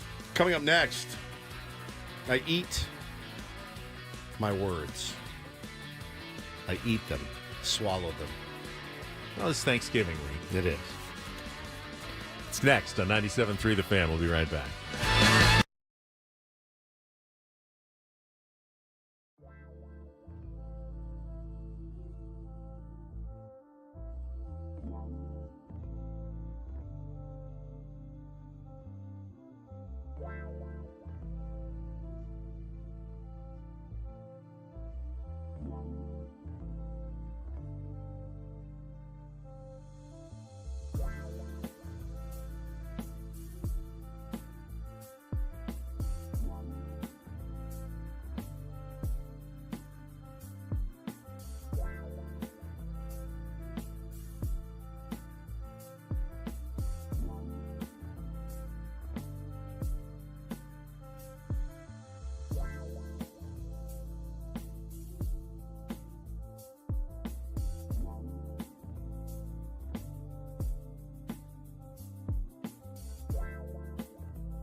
All right, we are halfway home on a Monday. Ben and Woods, 97.3 The Fan. Appreciate you being here. Whether you are, taking the week off, like everyone in this building apparently, or whether you're working. I mean, it's a ghost town up here, for sure. We still haven't figured out how to game the system where we, too, get to work from home on a day like this. It makes it tough. But we're going to be here till Wednesday, and then we're taking the Thursday and Friday off. But, we'll be here doing our best. So thanks for being here with us. I'm Woodsy. That's Frank Marchese, a.k.a. Italian Paul, a.k.a. Skinny Frank, is here running the controls today. To my left is Ben Higgins, friendly neighborhood sports anchor as well. I was actually at the Corona Cave on Friday. Oh, were you? Yeah, spending a couple of hours there, sitting at that same kitchen table where we worked from quote-unquote home for the better part of a year during the pandemic. What were you doing at the Corona Cave sitting at the kitchen table? We had some cleaners at our house. I had to take the dog and one of my boys, and we just get out of the house a little bit so we could stay out of the way.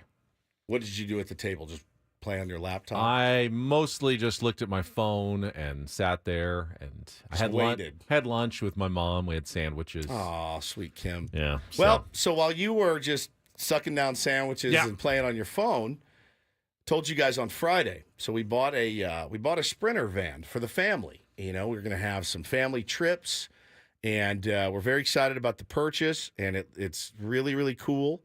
And so after the show on Friday, I've been asked or tasked, voluntold, that I was going to get off the air, race home, grab my missus, drive up in her car to San Gabriel, which is in near Pasadena, right? I don't even know. So like off the 10, Yeah. east of downtown Los Angeles. Yes. Kind of where Santa Anita Park is, way up there. Way. Do they not have Sprinter vans in San Diego? Why do you have to go all the way up there to get a Sprinter van? These were conversations that were had in the car on the way, okay, mostly by me. Okay. My wife is very particular. She reads all the reviews. She will dive deep, and she feels like she made the right choice. So we get in the car, and I had to do the talk to myself for a minute, like, hey, it's been a long week, but this is going to be great. Your wife really wants you to do this. Let's just do it and don't bitch about it.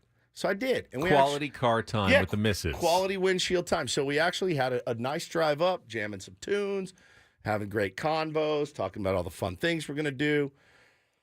So we get up there, and when I tell you guys, we are 1.8 miles away from the dealership.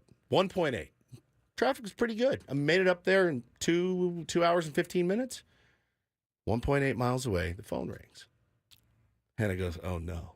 And I go, what? She goes, hello? Mm-hmm. Oh. Okay. Well, no, things happen, I guess. And I can feel my blood pressure rising. Now I'm driving, and I'm going, what? Who is it? What did they say? She goes, we have a problem. And I go, oh, my God, what? So apparently the guy that was getting the van ready tripped some wire, right? And the airbag light came on, and it would not turn off. So we're not going to drive out that day with a van. He goes, listen, here's what we're going to do. We're going to get this thing over to the Mercedes dealership. They're going to take a look at it, and we'll just bring it down to you. But while you're here, sign some paperwork. We'll do the orientation, do the walkthrough. Now, remember, your boy was going to go just drop her off. All right, babe, I'll see you at home. No. So now I'm there. And she was going to drive the van back. She was going to drive the van back. So I'm mildly incensed at this point. So I'm like... So now you're stuck because you have to take her back because she won't have the van. Yeah, I just got to wait. Now, luckily, man, we got through the paperwork. We did the walkthrough. It's so cool. It's going to be so great for our family. The kids are excited. It's a big deal. And we're really pumped. So get back in the car. And I'm sweating at this point. I'm going to keep looking at my watch going, if we leave any later, we're looking at 3 hours, 4 hours in the road. Man, zipped home. Only hit traffic like at Oceanside, basically. That's where the traffic started. We went some back roads and made it home no problem. But the funny thing is I had said on the air on Friday, we were talking about our family trip to Vegas and how Hannah wanted to drive the van. And I said, there's no way in hell I'm driving the 6 hours to Vegas. And my quote was, and I got a lot of grief for it, only morons drive to Las Vegas. And I'm not a moron. Guess who's a big, fat moron? Me.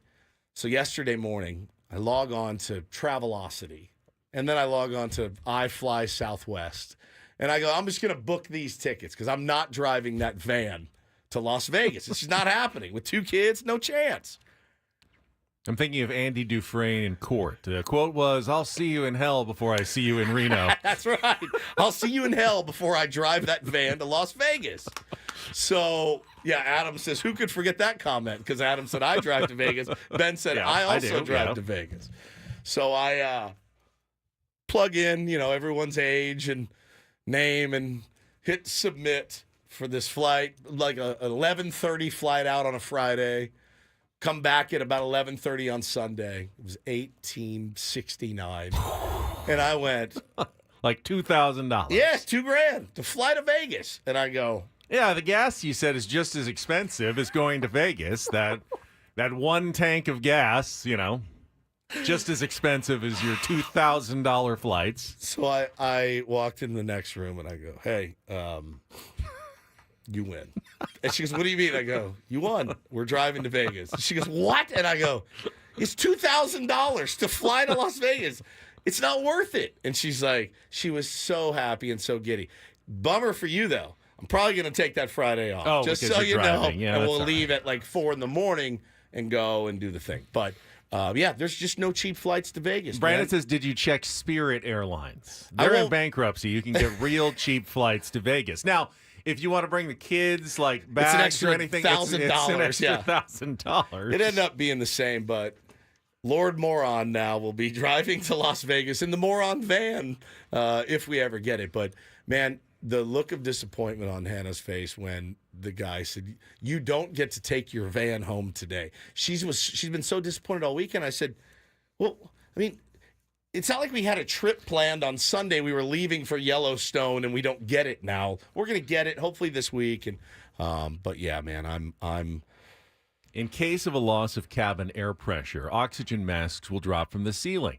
Insert your credit card, and oxygen will begin to flow freely for $4.99 a minute. No, even my dad, who's notoriously frugal, I don't even think he'll fly Spirit Airlines. So yeah, I'll be driving to Vegas in the van. Just pick the right time, and Yeah. you'll be okay. Don't drive back Sunday at 1 o'clock in the afternoon. That's insane. That's an insane maneuver. But you can make it to Vegas, and it's not a bad drive if you pick the right time. What time should I leave on a Sunday, would you think? Sunday 6 coming a.m.? home from Yeah. Vegas, the earlier the better. Okay. Yeah. All right. Earlier the better. But you guys you can do early. You can make it. Oh, yeah. So you'd be okay if you leave early enough. We are an early family. Yeah, you don't. So. If you're hitting, if you're hitting that 15 on the way out of town after like 9 a.m., you're in a lot of trouble. But if you get going early enough, you should be fine. Because you remember, most people are staying out a little too late on Saturday.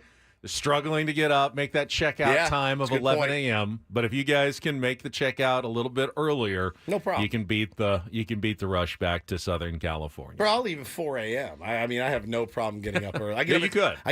I was up 3 a.m. on Saturday, 4 a.m. yesterday, 3 a.m. this morning. I have no problem getting up early, throwing the kids in the van, and driving back. But, How was the van? Did you get to see it even? Oh, at yeah. least? We got to walk through I saw it. the It's- pictures, oh, yeah. my God. It's so rad. It's so cool.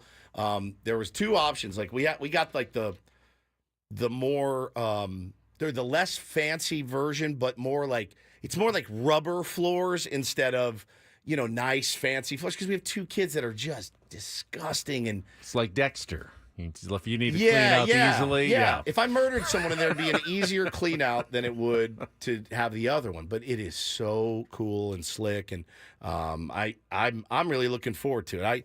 With all the stuff coming down the pike for us, we're going to be playing travel ball and going to tournaments and loading up the thing with all the gear. It's just a really good fit for Probably our have family. some more kids that are going to have to climb into the back at some point. Not your kids. I mean, neighborhood like kids. neighborhood Yeah. kids, teammates, travel ball teammates. They can all jump in the van. Yeah, it's going to be cool. Yeah, so you can. I mean, it's going to be really cool down the road when we want to go do stuff. And then she wants to go to a state or a national park every summer will be a trip that we do. So yeah, that's going to be come in handy for that. But yeah, it's a Sprinter van. It's really, really slick. And do you like having your life planned for the next decade plus? I kind of do. Is that good? Yeah, I Yeah. kind of do. I do. You look forward to things with your kids and like make sure you want to take them to do certain and specific things and expose them to things. And I think that van's going to be a big help. Now that we're terrified that it's going to be a lemon. If the light comes back on, like what do we do then? But we'll worry about that when we get it. Tony says Death Valley. I've lived in California my entire life. Never been to Death Valley. Me neither. Other than, it's the lowest point in North America and it gets really, really hot. Is there like a reason to go to Death Valley other than it's there and to say that you've been there? Is it like spectacularly beautiful or something? No, I don't know. I never really understood the appeal of Death Valley. Adam says Death Valley is interesting. Yeah, it is, but I find it can be interesting from afar without me actually being there. It's scary. Well, yeah, if you're like stranded without shelter it's and called Death water, Valley. Obviously it's very scary. Where's Life Valley? Boobs Valley. Take me to Boobs Valley. That's where I want to go. I do not want to go anywhere called Death Valley. I could think of a couple good reasons to go to a place called Death Valley, but What would they be? To kill someone? To bury someone? I can't discuss those things on air. Well, he's Italian Paul, so I could think of a few good reasons. I don't get it. Mafia, desert. Oh. Leaving someone. A lot of holes out in the desert. A lot of holes out in that desert. A lot of bodies are buried in those holes. Yeah, Death Valley's never, it hasn't appealed to me, but if people are saying it's nice, I'm sure my wife will make me do a trip out there at some point to see it. Have you seen the Salton Sea? That's pretty cool. I've driven past the Salton Sea. It's pretty solid. You can see it at Joshua Tree from a certain area, and at night, it's a weird scene out there. I like it, though. I'm going to check it out. I'm going to check out Death Valley National Park. You could probably get national park suggestions for the rest of the show if that's all we wanted to do. We can do that. We don't need to do that. All right. Actually, we might. We plan to, without Paul, we plan a pretty good 2-hour show. Unfortunately, we have a 4-hour show. So we're going to have to... Let's replay the first 2 hours, and then we can... kick into overdrive a little bit. I do have a baseball topic I wanted to get to. I saw this yesterday at MLB.com. And it was the top 10 active players who have never won an MVP award. And there were a pair of Padres on the list. You could probably guess who they are. But I thought it was interesting in terms of also the all-time players who have never won an MVP award. And it surprised me, a couple of the names that were on the list. Get to some baseball talk and more after a quick timeout and check of traffic with Kelly Danick. More Ben and Woods on the way on San Diego's #1 sports station, 97.3 The Fan.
Hamul Casino. Fun above all else.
Hamul Casino.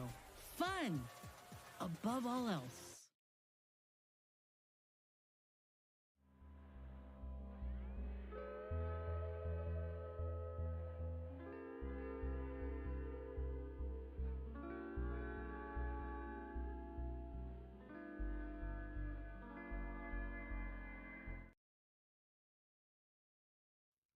Actually, had a fairly rare occurrence this year. I didn't realize that it was that rare, but the fact that both MVP winners this year, Aaron Judge and Shohei Ohtani, had won before. It's actually pretty uncommon that both guys in both leagues are multiple-time MVP award winners, which means neither league had a new winner this year, so no one was added to the list of MVP awards. And we talked about it a little bit on Friday. We didn't get too much into the MVP awards, but in baseball, it's tough. I mean, even the best players of all time. How many did Barry Bonds win? I mean, 4? Oh, I thought it was more. Did he get 6 even? The writers tend to almost make it more difficult. The more that you've won, it seems 7. like you won 7 MVPs. All right, so that's the most ever, right? Is that the most ever all time? So. So Will, is it Leitch? I always forget how to pronounce it. Leach or Leitch. wrote about the 10 best players currently, he said, who do not have an MVP award, and there were a pair of Padres on this list. So he's got Yordan Alvarez of the Astros, who finished third in 2022. Vlad Guerrero was a runner-up in 2021. Francisco Lindor, who was a runner-up this year with the Mets. Manny Machado was runner-up with the Padres in 2022. Ketel Marte, who's had a couple of close calls the last couple of years, including third this year. Jose Ramirez has never won an MVP award. He feels like he's up there. He was a runner-up in 2020 in the short season. Corey Seager never won one, was second in 2023. Juan Soto still doesn't have one, second in 2021. Fernando Tatis Jr. was third in 2021, certainly could win one at one point in his career. Kyle Tucker, he's never been higher than fifth, but those he said... Interesting throw in. 10 guy. Well, I think he had 9, and then he needed to pick a 10th, perhaps. You can just do a list of 9. 9. You can do lists of 9. Yeah, be different, dude. You can do. This is my 9. These are my 9 best players. He also mentioned who's the greatest to never win an MVP award in their career, and he brought up Derek Jeter or Tony Gwynn as two of the all-time Hall of Famers, guys who were nearly unanimous selections in the Hall of Fame, but never won an MVP award in their career. And how important is it, how career-defining is it to actually win that MVP award? I think we make too much of it sometimes. Like, for instance, this year, Bobby Witt Jr. had an MVP season. Oh, my he just God. happened to have it. Did he ever? The year that Aaron Judge had a better MVP season. Yep. Does that make him any lesser of a player because he didn't win? No. It doesn't make him any lesser of a player at all. Just because you sneak out a close vote to win one year, you could have a better season the next year and not even come close because someone else had an insanely good season. Because you're going up against Shohei Ohtani, who's pitching and hitting all kinds of home runs, and you got no shot. So does that really make a difference in your mind what kind of player you are? Not really. I mean, it's one of those things where for the fans, I would love to see one of my favorite players win the MVP. But when you're in the NL, especially, how many is Shohei going to win? If he stays healthy, he's your MVP. I mean, we had that discussion when he was on the Angels. There's no more valuable player than a guy that does what he does. If he plays to his ceilings at pitcher and hitter, who's more valuable? It's 2 for 1. The fact that he won one unanimously this year without throwing a pitch or playing an inning of defense makes it seem like an impossible mountain to climb in the National League, unless he gets hurt and misses a good chunk of the season. Correct. If he comes back and he's pitching at a high level and continuing to hit anywhere near the level he's hitting at, it does feel like the MVP award is kind of shut, unless the writers decide just to get quirky and go, I'm tired of giving it to Shohei Ohtani. Yeah, like they used to do every single year with Jordan when they'd give one to Barkley or Malone or whatever. In that sense, though, I feel like Manny Machado is probably close to shut out from winning one in his career. Yeah, he had a good shot a couple of years ago. He does. His great strength is what Manny always talks about: posting and putting the numbers up. The 30 consistent home runs, the 280 average, the 100 runs batted in, the defense that he plays. But it's never so spectacular that he's going to have the best season. He had that great season in 2022, and it wasn't quite enough. And you feel like that's as close as he's probably ever going to get to winning an MVP. Doesn't mean that he's any less of a player. If he continues to put up numbers like he did this season for another 5 or 6 years, that's fantastic. That's a Hall of Fame career, but probably one that won't ever result in an MVP award for Manny Machado. Yeah. Tatis, he feels like he has the ceiling and potential to win one at some point. If he has a season where everything comes together, he stays healthy. We know he's got probably 50 home run power in him if he's got a season like that. He's got the potential to steal, 40 or 50 bases, play platinum glove defense. He could put it all together and win an MVP award. I would say if you had said that 3 years ago, and you probably did, I would tend to agree with you there. For him, it's staying on the field. If he can stay on the field, it's a huge if. I mean, it really is. And does he have that potential? Yeah, I mean, he's lost a step. Will tends to agree with you. He says in 2021, it looked like Tatis was going to win many MVPs. Now, it's not so certain, but he certainly rebounded from a rocky stretch post-suspension, and while his numbers aren't back to where they were before, they are climbing in that direction, and he remains only 25. Yeah, he's 25 years old. It's a matter of health. I mean, look, there were plays I saw this year, and again, you're talking about a guy with a stress reaction in his leg. So, of course, he's not going to be able to beat out the balls that he beat out in 2021. You remember those days. He'd hit a little nubber down to short or third, and it was done. I mean, he was on every single time. And this year, you found him getting thrown out by a half step. But again, the injuries, you just kind of hope that he can rebound from that and stay on the field. I mean, you saw what he's capable of in the postseason, Ben. Just an absolutely elite electric player when right. So it's just you hope that injuries aren't going to derail him like they have. Mike Trout, though, won a handful of MVPs before his injuries caught up to him. Fernando being 25, I mean, it's a little scarier, and obviously hope the best for him. But him posting and being on the field, I think, is the most important thing. So what do you remember of Jeter's career? He finished top three times. Third in 1998 in that great Yankee season. Third in 2009 when they won the World Series. His closest call was 2006. He was second behind Justin Morneau. Just 14 points behind in the voting. And that was the closest that Derek Jeter ever finished in the MVP race. I'm a huge Jeter fan. I never really felt like he was the MVP, right? But, you take 9 of him every single time you go out and play, and you feel like you're going to win a lot more ball games than you lose. And obviously a very valuable player, 200 hits damn near every year, huge in the postseason, adequate defense. I know the metrics don't love him, but adequate in that ballpark for that team at that time. Forget it, man. He was fantastic. Tony Gwynn finished third in 1984, which was almost his rookie season. Remember, that was like his, I think, like totally like first. No, well, 1983 was really his first full season. He came up in 1982. But that was like his breakout season. Some people have argued that 1987 is the year he really should have won it. Andre Dawson won MVP that year, even though the Cubs finished in last place. I mean, he had 49 home runs and 137 runs batted in. It was an offensive season, though, an offensive-minded season that year. And Tony Gwynn, that may have been his best chance to win it.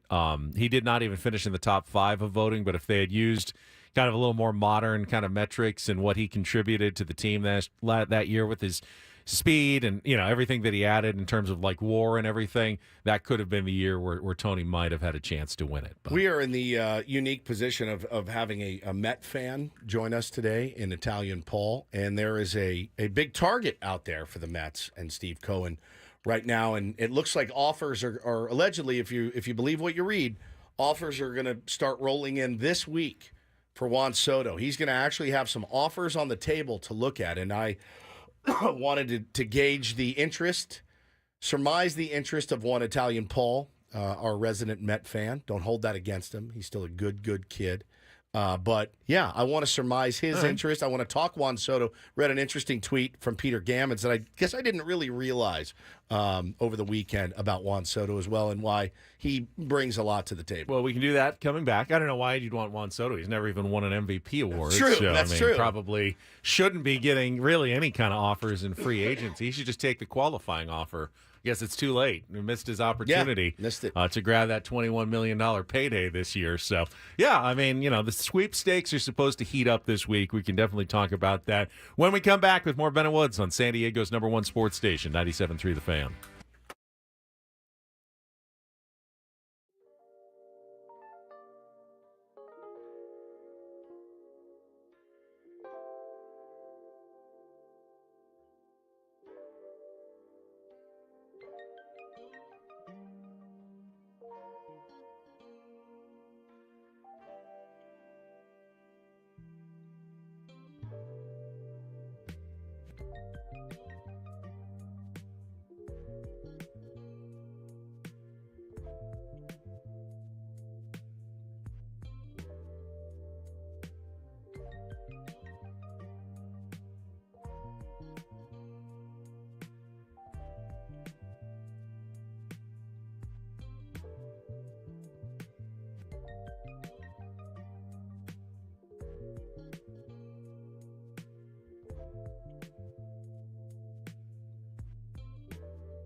Didn't mention the actual trade that did go down this weekend in Major League Baseball. Fairly big one for this early in the offseason, involving the Cincinnati Reds and the Kansas City Royals.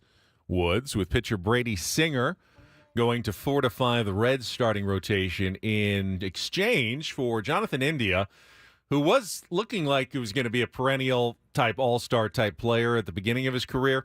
Has obviously not panned out that way, but the Royals need position players. The Reds need pitching depth, and it was a need for need. The Royals also ended up with Joey Wiemer, the outfielder, in that deal as well. So one of those deals that I guess, you hope benefits both teams if you're involved.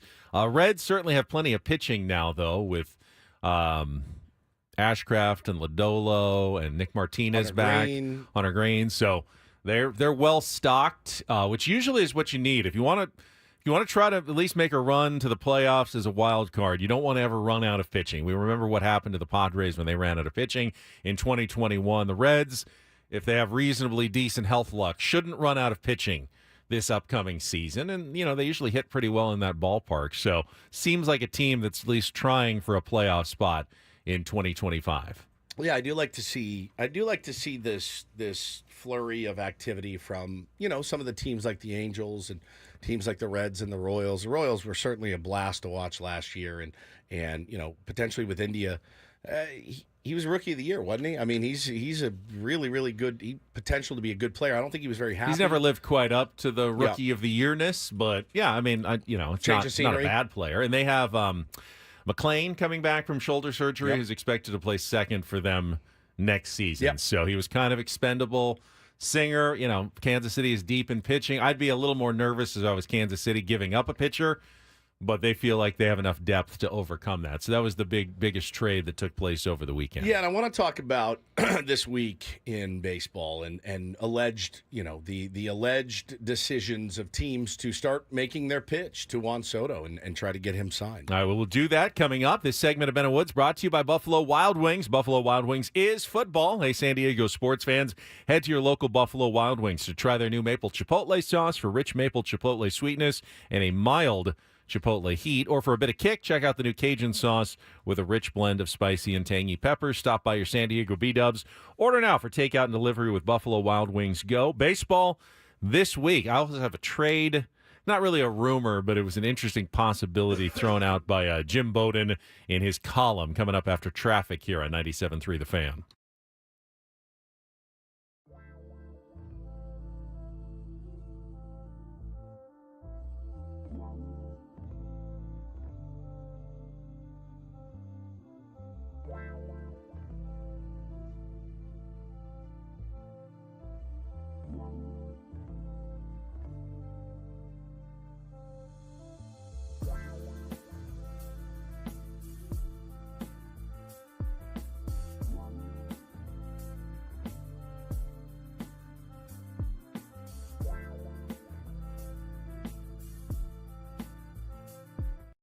Today, Woods, by mentioning that this is not the most productive week in a lot of workplaces. And I think that is also true in Major League Baseball front offices. A.J. Preller may still be grinding 22 hours a day this week, but the rest of the GMs may have their phones, set to do not disturb a little bit this week with the holidays coming up. There's generally not a ton of business that gets conducted. There'll be talks this week, but I wouldn't expect a ton of activity in the days right before Thanksgiving. Clarify that comment, though, because if you're the GM of the Phillies, if you're the GM of the Dodgers, if you're the GM of the Mets, the GM of the Yankees, and a handful of other teams around baseball, no, you're pretty active this week because of the rumor mill churning that Juan Soto. There's actually the rumor is that the deals will be offered this weekend, that he could make his decision prior to the winter meetings, which get underway on December 9th here in Dallas, Ben. So, the Blue Jays, Red Sox, Mets, Yankees, Dodgers, Phillies, those are the teams that are rumored to be in on Juan Soto. But they've done their pitches to Juan Soto. Yeah, but you're not setting it to DND. You're not setting it to. I mean, you're taking Scott Boris's call. You definitely are not answering Scott Boris's call. If he's interested in a clarification on something, correct. If he's trying to do some, wiggling and, hey, how about we change this and change that? Of course, you're having discussions with him. But in terms of the offers are out there, Juan Soto is now, he's debating the offers with Scott Boras, the pros and cons of each one. And then they'll go back to the teams that are probably of the highest interest, who have the biggest offers, and see if they can squeeze, a few million more or another year or two out of every team that's left in the sweepstakes at the end. And there will be phone calls and discussions. I would imagine that they'll do some of that this week, and then next week, if he does sign before the winter meetings, it'll probably happen like middle or late next week would be my guess. Talking about an AAV for Juan Soto of $50 million. $50 million. Italian Paul, you are a born and bred Met fan, New York Mets fan. Your thoughts on Juan Soto in the middle of your lineup next season for $50 million for the next 13 years? Looking like a pretty nice DH, don't you think?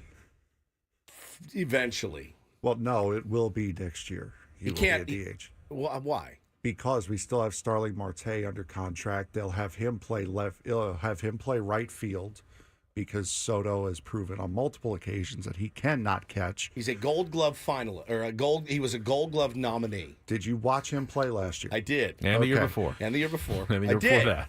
Okay. So he'll be a DH next year. Next year for the Mets. It'll be Nimmo in left, Siri in center, and then Marte in right.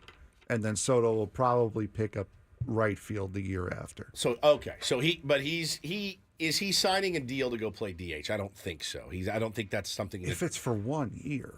Maybe. Potentially. I mean, you don't pass up your top choice if that's the case. Yeah, I think you tell. I don't think he wants to be a DH. I don't think he does either. And I think you tell Jose Siri that you can DH from time, even though he's better defensively. But you know what I mean? Like, if you're going to sign a guy to $700 million, why don't you just trade Starling Marte? We just had that suggestion because in it's the a chat. $20 million contract. It's a ridiculous amount of money. You're not going to catch a prospect. You're not moving. He's not that bad of a player. Money. No, he's not. But you're not moving that much money, especially if he's only on the books for 1 year. Do you want him in New York? Absolutely. Yeah. Yeah, you'd be crazy not to. It's a generational talent. It's whoever he signs with right now is the cap he's wearing in the Hall of Fame.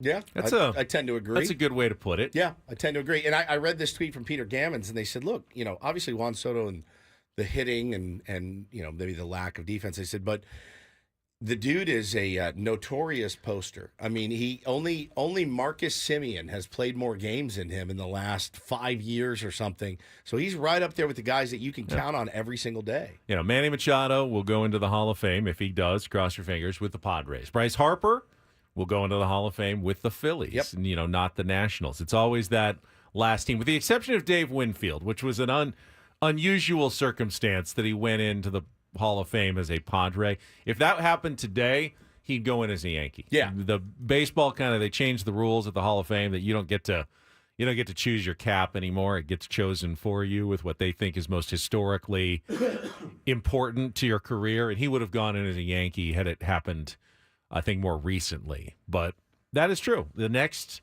where he signs is likely where he goes into the Hall of Fame as. I have this weird feeling, and it's certain people have talked, like Jake Peavy might have let something slip. David Ortiz is very convinced. I have this feeling that the Red Sox are going to go out and offer the world for Juan Soto. And if there was a team that's a fit, it's them. They need him. They cannot continue to finish where they finished the last couple of years. And again, if you're going to put a guy in the outfield that's not a great outfielder, there's no better place than left field at Fenway Park. Any three of us in a pinch could play left field at Fenway. You stand up against the wall and you play a carom. They have traditionally some of the worst defenders in history play left field in Boston. And he's not that bad. No, he's not that bad. He's not that good either. He's not that good, but he's not that bad. That team, to me, feels like that could be the one. Starling Marte, by the way, is going into his age 37 season, making $20.7 million. Really? Sounds like a Padre. I did not know he was that old. Making $20.75 million. He's a handsome fellow. You're not moving that. You can move it. And Steve Cohen can eat it. Don't forget. If he has to You're eat not it, going to cut him either. You're not going to cut a $20 million player. He could pick up 18 of it if he wanted to. You know what I mean? I understand that, but just because you can doesn't mean you should or want to. Yeah, that's true. That's true. But in order to get Juan Soto, I think you do what you have to do. I am so fascinated as to see. That's kind of my sleeper pick is the Red Sox. I think it makes too much sense. It feels like for all of his misplays the last couple of years, Scott Boras has worked out just as they've planned it to. 100%. Take him all the way to free agency, turn down the 400 and whatever million from the Nationals, turn down 440. 440. Turn down whatever Peter Seidler probably privately kind of offered with the Padres at some point.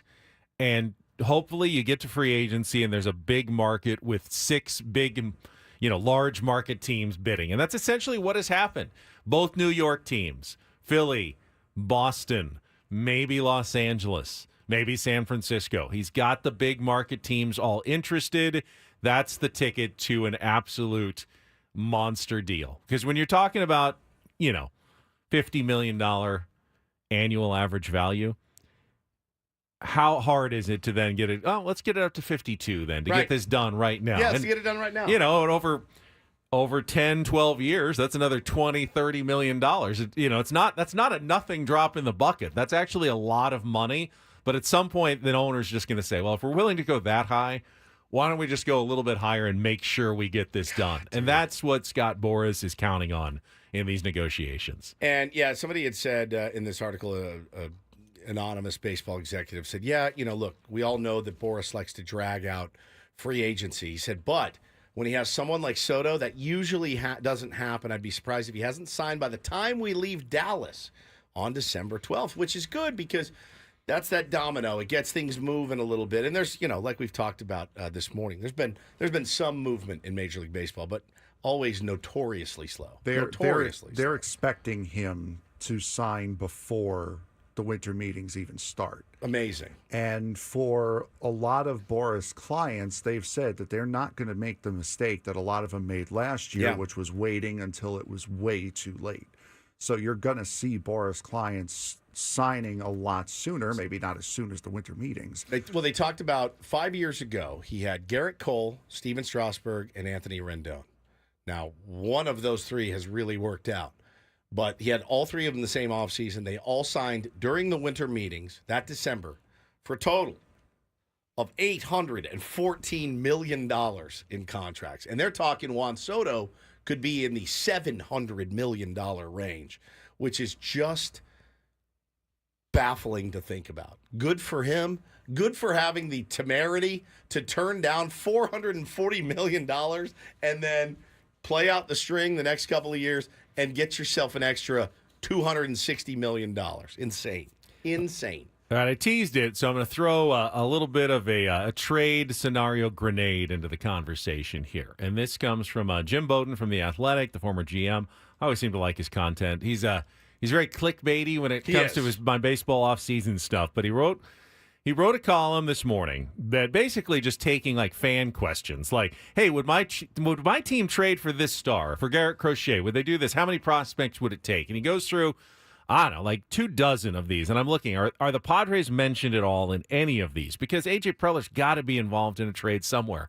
Finally, I get all the way down. I scroll to the very last question, and it came from someone named Kyle S. It's actually a Mariners fan. He said, "What would it take for Seattle to get Luis Ariz in a trade with the Padres?" And Bowden's answer was it would take trading one of these starting pitchers, Logan Gilbert, Bryce Miller, or George Kirby. In other words, the Padres aren't looking to move Ariz unless it makes their major league team better for 2025. There's so my no question, chance that Seattle does it. That's what I think too. None. Zero. There's a 0% But they need chance. offense so badly. They do, but all those guys are under contract for many years. I would jump at that. Oh, I love it. And I love Luis Ariz. But I am sorry. And if the Mariners were interested, I'd probably even throw in another prospect in the deal to make it happen. I'm sorry. And I know there's a lot of Luis Ariz lovers out there. I'm one of them. We're all one of them. If they offered one of those starting pitchers, you have to make that happen if you're the Padres. You have to jump. jump right? at any of those. Okay, I'm not crazy here. Like when I saw that, I go, they'd be nuts to do that if you were Seattle. Yeah, you'd be absolutely insane. And listen, they need offense. He's not an offensive provider necessarily, right? Like, well, if you're saying that, then what value does he have? well, okay, he's not going certainly not his defense. No, he's not going to change the face of the Mariners' offense. Correct? He can't. He is. I said it last year when they acquired him. Great fit here, not a great fit everywhere. That, to me, is one of those places where I don't know that he's the best fit. Do you need a table setter for guys that can't hit behind you? They need so much more. They need everything. They need everything. They need everything, and he is something, at least, that would help them offensively. If A.J. Preller, if he could pull that deal off and get any Probably one of save money in that deal, yes! too. Like, oh, my God. Years of there's control. Just no way. I mean, there's no chance. There's just no way, Jim right? Bowden is snorting ketamine. Well, there's no, it's Kyle S. Kyle was asking. S. is snorting ketamine. I mean, he didn't say it would happen. He's saying that's what it would take to get it done. I'll tell you, that would get it done in my estimation. If they called in Seattle, who's their new GM? If they called, they don't have. They kept the same one. That's right. If they called and made one of those offers, AJ would like. You'd have to actually play it down how yeah, excited you were. Let me think. I don't know. He puts him on hold. Josh Stein, you're never going to believe this. Just call it right now. Mike says, I'd keep our eyes on base percentage is invaluable. Hey, look, again, he's a good fit here. His on-base percentage isn't that good. It's not that great. His average is really good. His on-base percentage is only okay. He had a down year, though, and with a busted-ass thumb. I'd love to see a healthy Luis Ariz get back to, doing what he's capable of doing.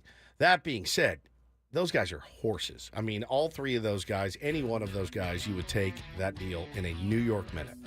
You heard a rumor involving one of the Padres free agents and potentially a new landing spot. We can share that when we come back. Also, Frank's got the Italian Paul Randall report today. I am curious I didn't really see how the F1 race went in Las Vegas. I guarantee you, I knew Frank was without gonna even fill us looking, that Frank would get us updated on that. Yeah. So that's coming up next. Final hour of Ben and Woods on the Fan.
All right, that was probably just idle speculation. Don't think the Padres are going to trade Luis Ariz for a pitcher with several years of control at the top of their game. I don't know how you need offense in Seattle, but I don't think you need it that bad to trade one of those guys. And again, great Luis Ariz, great fit here. Just what does he do for the Mariners? You're setting the table for who? Cal Raleigh and Randy Arozarena? They need 50. They need Juan Soto. They need a guy like Juan Soto in Seattle. Imagine having all of that pitching depth and not even being able to make the playoffs. By far the most quality starts of any team in baseball. Just an elite staff, and you just can't find enough offense to get you there when everybody makes the playoffs. It's really backfired on Jerry DiPoto, right? He's the Mariners GM. Oh, man, when they made it public, intentionally or not, it was intentional that their strategy is always to win. What was it, like 54% of their games to try to sneak into the playoffs? That's the kind of thing that you say behind closed doors. Your fan base should riot. Yeah, you talk with your assistant GM about, hey, if we can just win 54% of our games and sneak into the playoffs, we might win a World Series that way and keep costs under control and keep our owner happy. You're more than happy to say that in the boardroom behind closed doors. You don't say that publicly to a fan base. He said it publicly. Yeah. In the press conference. Well, listen, we're really only shooting for about 54%. Excuse me? Saying the quiet part out loud, Jerry. Yeah. Don't do that. That's not what fans want to hear. They want to hear Peter Seidler. They want to hear, we want to bring a parade to Seattle. And, we were going to, one day the baseball gods will smile on Seattle and there will be a parade or even an appearance in the World Series, which they have never had in their franchise history. It's that, you take comfort and you take solace in the fact that you're not as bad as the Mariners. Your history is not as bad as the Mariners' history. And I don't know that any team has done less with more over their history than the Seattle Mariners. Think about all of the great players that have played there. Some of the teams that they put together. Griffey, Edgar, oh my God, Ichiro. still couldn't get it done. Randy Johnson. I mean, Felix Hernandez. A-Rod. The list goes on and on and on, and you're like, dude, why? They could just never get over the hump. I mean, that's when the Yankees were just taking it to them most of the time and back in the day. But, I get it, man. You're a victim of your circumstances and your time in history. Padres definitely have been in their 2 World Series appearances, played 2 of the best teams to ever walk the planet in the Tigers and the 98 Yankees. So you're a victim of circumstance sometimes, but holy smokes, man, the Mariners, they got to figure it out offensively. I just don't think he's the target. Give me the little rumor that you saw this morning involving one of the Padres free agents before we get to Frankie and the Reindl Report. Yeah, Joseph Kim is an interesting guy, and I think a lot of Padre fans followed him. He's a big fan of Hassan Kim, and he's reporting. And again, I don't know how much weight to give the Joseph Kim reporting. But he says that the Giants and Hassan Kim are getting very close, and he actually had some numbers at a 4-year deal. They're getting close on a deal. And if you're Hassan Kim, you're like, Joseph, you got to stop breaking this stuff, man, because he's been wrong more than he's been right, I feel. But I mean, that's been the speculation. I mean, long before Hassan Kim even got to free agency, that the Giants, with his brother-in-law in center field, would be a logical landing spot. A team that needs a shortstop, stays on the West Coast, knows Bob Melvin.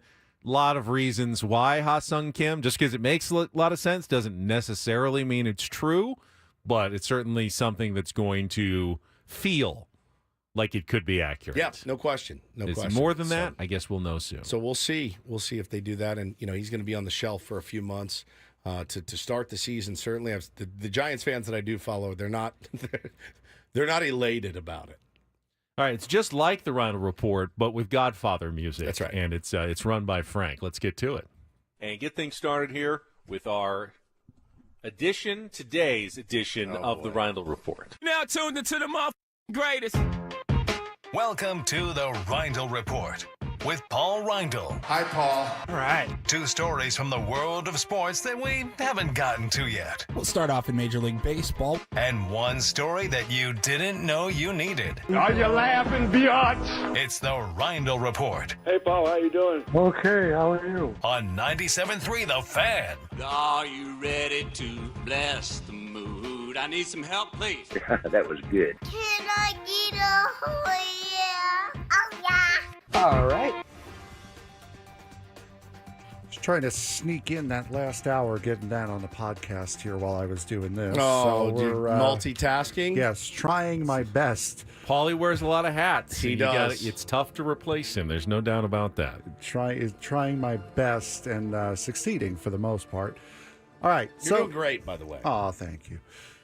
I hope so. I got 2 more days of this. Yeah.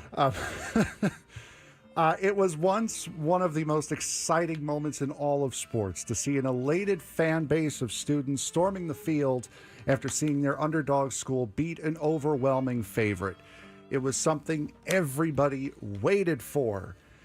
Now it's a pointless gesture that has lost all meaning because of nonsense that we saw on Saturday. 3 fan bases stormed the field on Saturday. Auburn fans stormed the field after beating number 15 Texas A&M in 4 overtimes. Auburn hasn't been great over the last dozen years, but they do have 2 national championships under their record. The second was Oklahoma storming the field after beating number 7 Alabama. The Sooners, while they are 6-5 this year, have made the college football playoffs 4 times since the playoffs have been implemented, the last time being 2019. That's embarrassing. Oklahoma, you should never be storming the field. You should be like, finally, actually win a game that, we should be winning here, even against Alabama. And to do it twice is especially embarrassing. Exactly. And the most egregious was Arizona State beating number 14 BYU at home. Oh, almost forgot. Arizona State was ranked number 21.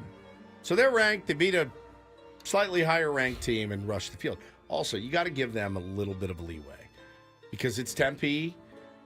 They party. Like that's a party school. One kid got arrested. Did you see that? Ranked. So I was watching the end of this game, and the clock hit 0. So they had one play with like 7 seconds left, and Arizona threw a ball way out of bounds to try to run the clock down because it was 4th down. And it hit 0, and they stormed the field. They tore down the goalpost. But the officials go over to the monitor, and they go, hold on. It actually went out of bounds with 1 second left. We're turning it over on downs and giving it to BYU at midfield with a chance to throw a Hail Mary to win the game because they were only down 5. Only one problem. There is literally 7,000 kids on the field, and they've got to get them all off and the goalpost back off the field so they can run one more play. Yeah. Kenny Dillingham?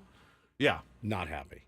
No. Not happy by a long stretch. Was screaming at the officials as they were looking at the I don't know time. what he was mad about. The officials were right. It went out of bounds with 1 second left. Yep. They didn't run the play effectively. He needed to stall for a second before throwing. He just dropped back and threw it, and the time didn't run out. So I don't know what he was complaining about, but they had to get thousands. So eventually they just had to push them to the other side of the field. They couldn't get them all back into the stands because, it's easy to jump down. Oh, yes, it's easy to get back up. It's a lot harder to get back up. Yeah. So they're all in the other end zone waiting for this last play. I never have cheered for BYU in my life. I cheer against BYU It almost would have been funny if they could have thrown the Hail Mary and won the game and seen what happened to all those fans at Arizona State. It was wild, dude. Wild scene. I saw a kid get put in handcuffs and dragged off to jail in Tempe. Now, Tom says he saw a video of an ASU student in BYU's medical tent during the last play.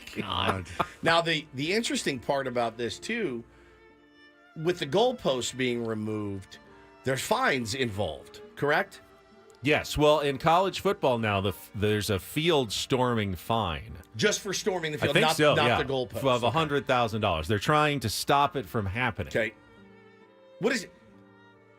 It's not like they take it out of the students who stormed the field's pocket. So it's from the athletic department of the school. So,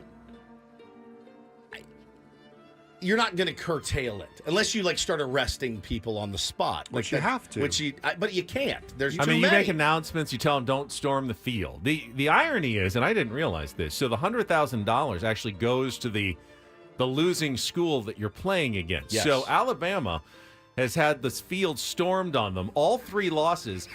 And it was twice that Oklahoma did it because they did it once and then they realized it was too early and had to do it again, just like Arizona State. So they got fined $200,000 for it, which means Alabama has made $400,000 extra dollars on their 3 losses this year for having the field stormed on them every single time. That's what you want to do. I mean, that goes like, is that NIL money? I mean, you're just making it easier for Alabama to come back and beat you the next time. Yeah, you want to make sure that you give Alabama more cash at their fingertips to spend.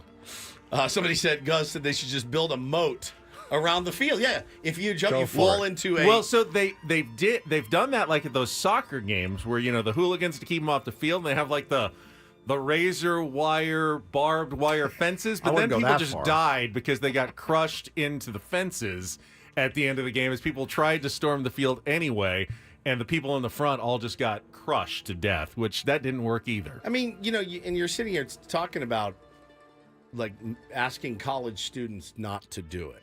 And I don't think that's a reasonable ask. I really don't. I don't know who decides when to do it. I think it's just spur of the moment thing. I think everyone's drunk. It's a reasonable ask. You can ask college. Well, you can ask all you want, but you can ask college students not to do various crimes, and they are expected not to do. Is it a crime? That's not. But I'm saying you can ask them not to do things. It's not unreasonable to ask a college student not to do something. I don't think it's unreasonable. I think it's dumb. It's a dumb ask. It's potentially dangerous. They don't want it happening anymore. And yes, I saw the question. Yes, players have gotten injured. Fans have gotten injured. It's chaos. It's not a good thing out on that field or basketball court or wherever. You ever storm a field? No. Have you? Yes. Oh, of course you have. What was your field storm? I was 11. 11. My brother and I, Notre Dame played SMU, and it was there. Notre Dame fans should never be storming a field. But it was there SMU? SMU was. That's true. It was this really back when you were younger. This was back when they were cheating, so they were good. Yeah, but it was like Notre Dame's. It was some crazy record they set, consecutive home wins, and we were there with our parents, and everyone was running down on the field. So my dad's like, "Go ahead." So we ran down on the field. I'm dapping up players. I was a little kid. My brother and I both. Baseball fans never storm the field? I don't know. They used to. Yeah, only on 69 they did it when the Mets won the World Series. That's true. Oh, yeah. And when Chris Chambliss like when the hit that Padres big beat home the run. Dodgers in 2022 that night. I'm glad that was we did not. Steep field storming night. That's embarrassing, I think. Yeah, no, that's reserved for a World Series. But I mean, this is reserved for App State beating Michigan. Fair. It's reserved for like UC Irvine beating Purdue in basketball. Like that's what it's reserved for. So you're now you're the dictator, ranked teams. The gatekeeper. The gatekeeper. Yeah, I'll take that. All right. I'll take that hit. That's you. fine by You me. go on ESPN every week and you let every fan base know you're allowed. The thing is nowadays, if you're good enough to be hosting one of those schools, because they'll never Michigan would never play at App State. I mean, right. So you're never going to actually be at home to storm the field against one of those Correct. teams. If you're good enough to host the team, then you shouldn't ever be rushing the court or the field. Fair enough. I would agree with that 100%. Okay, so next up, we are going to go back to college football in a minute, but we'll start with this. I was here last year, right after the Las Vegas Grand Prix that Formula One put on. And guess what ran on Saturday night? This year's Grand Prix was a lot more tame than last year's. I didn't even realize it was happening, actually. It was way less promoted and way less hyped. I asked him this morning, when does it happen? He goes, it already happened. It's about 36 hours ago. There was some craziness, though. It did start in practice where the drivers complained about the strong smell of marijuana all around the circuit. So on the Vegas Strip, really. That's who would have thought, right?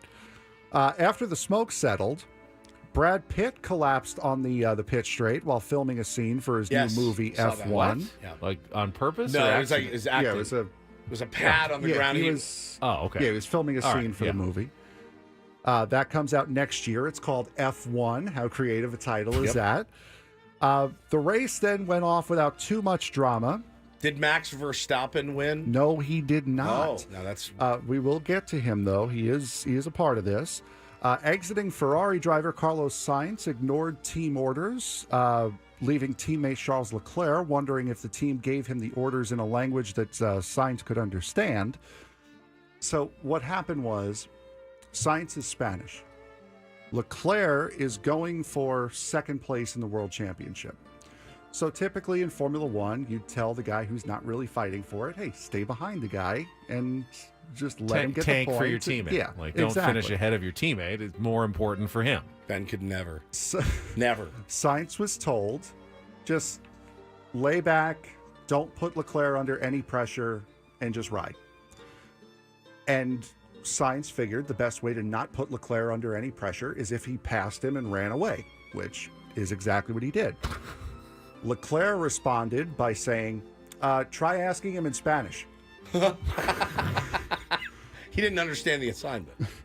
Oh, he didn't put any pressure on him. He finished, but you're just supposed to finish behind him. Yes. George Russell had a Mercedes 1-2 finish, making Russell the 7th multi-race winner of the season, which in Formula One is insane. George Russell doesn't sound like an F1 driver. It sure doesn't. No, it needs to be fancier. Like how Italian Paul says Grand Prix. Right. Instead George of Grand Prix. Russell sounds a little too mundane to be an F1. George Russell. Yeah. Max Verstappen joined names like, here's some more names for you.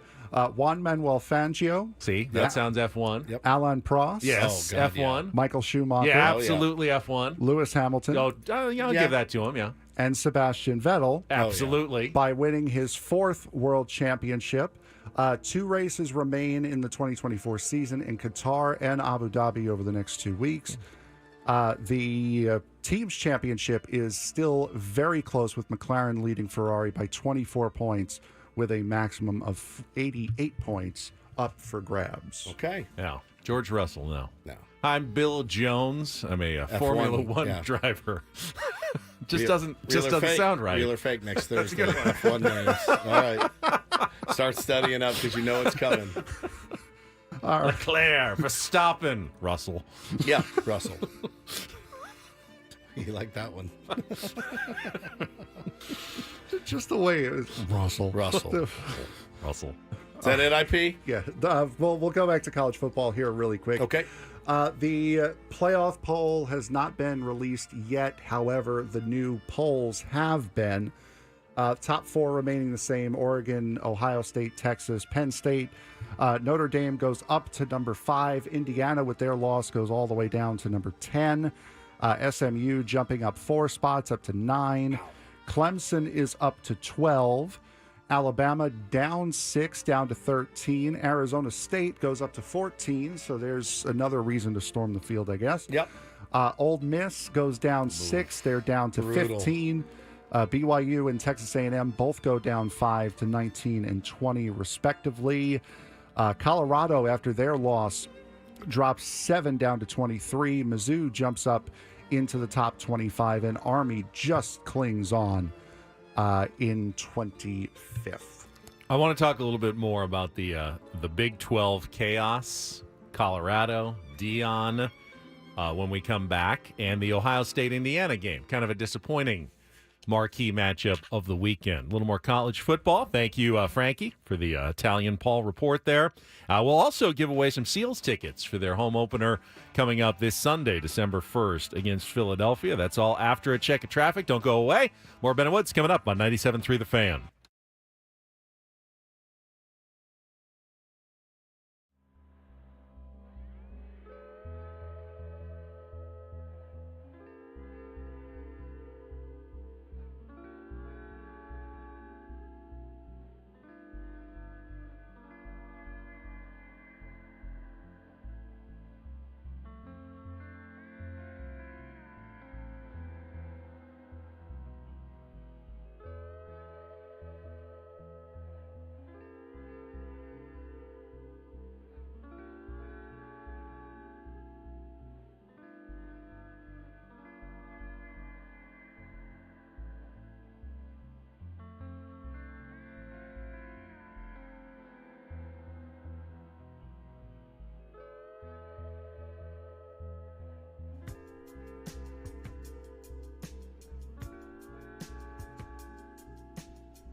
All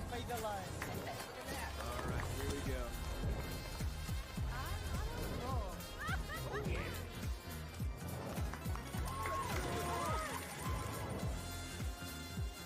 Black 17 hot. That is my number. All right, hit me. Hamul Casino. Fun above all else.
You can listen to the Inside San Diego Baseball program with Sam Levitt on Wednesdays from 7 to 9 p.m. right here on 97.3 The Fan and our YouTube page. Sam Frank usually, right? Aren't you kind of co-hosting, kind of sidekicking with Sammy on Wednesday nights? More Talk or things, less. all things Padres baseball, keep you up to date on the latest Hot Stone Roofers. Now, are you working this week with Thanksgiving on Thursday? No. No, off this week. Yeah, just doing your guys' show. Right. Well, but is Sammy doing a show this week? No. Though? No, off this week. Okay. So next Wednesday, when the hot stove is heating up again. Odd time to start a baseball show. Well, he's done about 3 or 4 of them. Yeah. How is it? I haven't had a chance to Well, he listen. doesn't do How's it during been? the season because he's working every single night during the season. Right. This keeps Sammy active. You don't want him to wither away during the off season. Well, he's busy. He's got pickleball, things like that. Keep Sammy on the forefront of people's minds during the off season. Just come take my spot if he wants. A couple He's days doing a lot week. of pickleball. He is playing a lot of pickleball, which is good for Sammy. But yeah, I can see it. They're paying. They're like, well, we're paying you, so we can have you do something. Sammy, I think, could fairly point out, but I've already worked enough days this year Correct. to really tackle my 2024. You don't really need to work me anymore the rest of this year. That would be my argument. You know? He's been a pleasure to work with, too. Sammy? Oh, man. He worked like 200 plus days from the start of spring training through the end of the baseball season. Is Sammy a bit of a tyrant to work for, like Ben? No, Sam's just kind of does his own thing. He goes on a lot of tirades. Oh, he does the tirades. But... Okay. Yeah, about us? No. Yeah, he likes us. What do we? He likes us. He likes us. I go on a lot of tirades on air, which I probably shouldn't, but I do, instead of saving them for off the air. I also go on a lot of tirades off air, so just a tirading kind of person. You don't throw many tirades, do you? I do not. About Chargers leaving is one. I did. Yeah. My big TV tirade. The tirades about run differential. Somewhat. This year you were very this one, calm. I didn't have any really. There was nothing to complain about. There's nothing out of the ordinary in the Padres run differential this year. Last year it was just bizarre and didn't make sense. What are the other things you have tirades about? That's really it. You need to have more tirades. I don't even tirade about traffic. I just you just grin wear and bear it. and God, you wear it. And you sit in it. a lot of traffic. I do, but it's okay. There was some traffic on the way to work this morning, and it was was actually more annoying than the. I expect traffic when I'm going to Channel 10 at 3 o'clock in the afternoon. I don't expect traffic on the way to work at 5 in the morning. Well, they're fixing those roads, but they're working on the 805 and they're working on the 52, and they were both down to one lane. It's like I finally get through the 805 construction, get right on the 52, and I hit it again. I'm going, Are you kidding me? You're kidding me, right? None for me, because I was like 4:30 in the morning. And it was right at the tail end as they were picking up the cones. It's like if I had just been 10 minutes later, this thing would have been wide open and clear. But, of course, no, I hit both of them before they're done. Well, that's why they got to do that work out there, because the traffic builds up. And overnight is the best time to do it. I see those guys out for there. them. Yeah. Oh, my God, I'm driving by, and I'm like, oh, my God, those guys are doing work right now. I'm going to go in and BS for 4 hours. It's odd because oftentimes I will see them at the end of my TV shift on my way home, laying out the cones and getting ready for their overnight work, and then I see them wrapping up on my way in the morning, and I always think, man, they've been there all night, brutal shift. Working their shift in, 8 hours They're out on the roads. Concrete, like it's serious business. Just all by the lights that they bring to keep it going. Dangerous with traffic moving obviously way too fast late at night. It's a hazardous job out there. It is. My hat's off to you guys. You guys do great work. So, and hopefully there's some tier ones out there that are catching us maybe on their way home in the morning. Early on at 6 a.m. as they're getting off their shift overnight. All right, a little college football. Well, actually, it's the bottom of the hour, so why don't we save that for our final segment? We'll just give away the tickets to the Seals game right now. We've got a pair of tickets to the Seals home opener. It is coming up this Sunday against the Philadelphia Wings. If you want to call now, fifth caller is going to win at 833-288-0973. 833-288-0973. Pechanga Arena is, again, their home this year. You can check out the $5 beer special, 16-ounce Salty's Golden Crown from Mason Ale Works. First 1,500 fans are going to get a Trevor Baptiste bobblehead. Woo! He's your face-off guy, correct? Beast. Sirens Dance Team performing between every quarter. Do you introduce them? I do not. I say, ladies and gentlemen, please make some noise for the San Diego That Sirens. is introducing them. Sirens, yeah. There's an opening night T-shirt available to purchase, and you always get the fast-paced, nonstop action of the NLL. Never stops. They don't have, stoppages in play. They just go back and forth and back and forth. There's penalties and, That's and true. things, but it's That's when you go to work. Yeah. Start banging on the glass and announcing, what do you say when they have a penalty? Oh, it's time for the Walk of Shame. The Walk of Shame. Yeah, it's a That's good right. bit. Yeah, it's a good bit. It's fun. I cannot believe it's coming up on Sunday. I cannot believe it. All right. Join Woodsy at the Seals game at Pechanga Arena. I see the callers coming in. Frankie will get to those during our break, and we will come back. A little more college football talk in our final segment with Ben Woods on San Diego's #1 sports station, 97.3 The Fan.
Going through the college football rankings and playoff possibilities with Woods. It's great, but it gives and me a giving headache. you a headache. And you don't even know the half of it. Because the conference champions, get the automatic. The top 5 conference champions get the automatic berth. But figuring out the conference champions and who plays in the championship game has never been more complicated. Because most conferences have gone away from the divisions, and it's simply like 14 or 16 teams all in a long list of standings, and one plays 2, which means you're going to have some very complicated tiebreakers, because obviously not every team can play every other team in a 14 or a 16-team conference. There's not enough games in the regular season. So you don't play some of the teams in your conference. So how do you determine a fair tiebreaker between let's say two teams that finish with the same record in conference, 2 losses, whatever? They didn't play each other, so you don't have the head-to-head as the best tiebreaker. So then what do? Now it's like, okay, who has the best strength of victory in the conference? Who is it? Point differential? How are you determining who that next best team is going to be? And in the Big 12, it's a giant mess right now, and we'll talk about it a little bit after our last check of traffic here on 97.3 The Fan.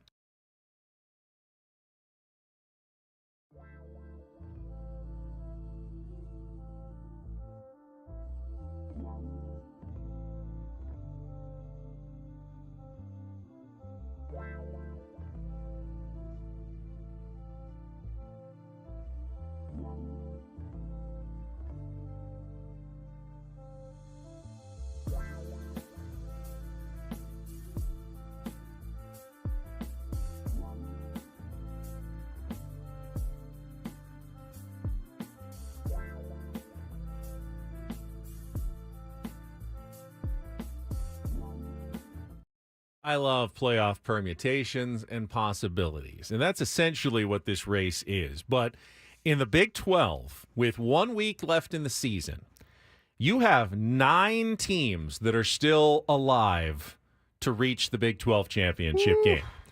6-2 Arizona State, 6-2 BYU, 6-2 Iowa State, 6-2 Colorado, 5-3 Baylor, 5-3 Kansas State, 5-3 TCU, 5-3 Texas Tech, and 5-3 West Virginia. There are scenarios that could get any one of those 9 teams into the conference championship game. And if you play for the conference championship and win it, you're in. You are into the college football playoff. So theoretically, West Virginia, with their 6-5 record at the moment, is not out of it when it comes to making the college football playoff. That would be very chaotic if they were. And this is only a possibility now because of what happened. BYU losing their last 2 games. They were undefeated. Lost to Arizona State over the weekend. We talked a little bit about that game during Frankie's Rindle Report. And also because Colorado lost to Kansas on the road. And so, but wait, Arizona State, 6-2. They're 9-2. Yes. They're 6-2 in the conference. Right. BYU, 6-2, 9-2 overall. Right. Head-to-head, Arizona State wins. Right.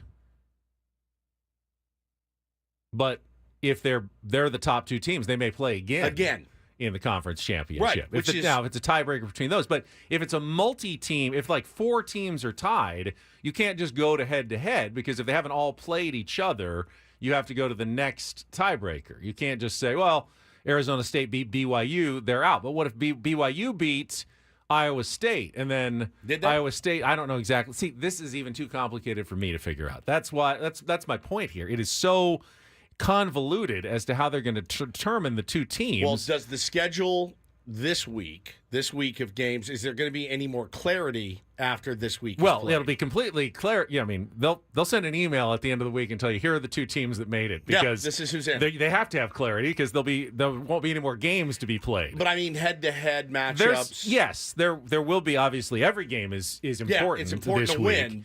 But I don't think any team actually totally controls their own destiny. I think Arizona State and BYU are in the best spot, but they even may need some help, ultimately, because if the wrong combination of tiebreakers ends up happening, that they could even get aced out somehow. So that's why I can't even totally figure out. Colorado could have made things a little more simple if they had just beaten Kansas on the road. But Dion, who... Again, I go run so hot and cold on Dion. Sometimes I think he's the best thing ever for college football. Sometimes I think, God, he's the worst, and this is just terrible. He had a great quote after his team's loss to Kansas. Oh, he said, his post-game speech was incredible. He said, we started smelling ourselves. Yeah. Which, when you think about it, that you know exactly what he means. Got a little too full of themselves, a little overconfident. He said, you started reading it. You started reading it and believing everything they said. And I love how he flipped it around. I watched his whole post-game speech in the locker room, and he said, what do you do about it now? Now, what are you going to do about it? And I thought, again, I've been hot and cold on him, mostly hot as far as Dion goes as a head football coach. I feel like he knows what he's doing, knows the game, and I feel like he has his players' best interests at heart. Maybe too much sometimes, you know what I mean? Especially his own. He's the king of daddy ball. There's no question. But his son is a good player.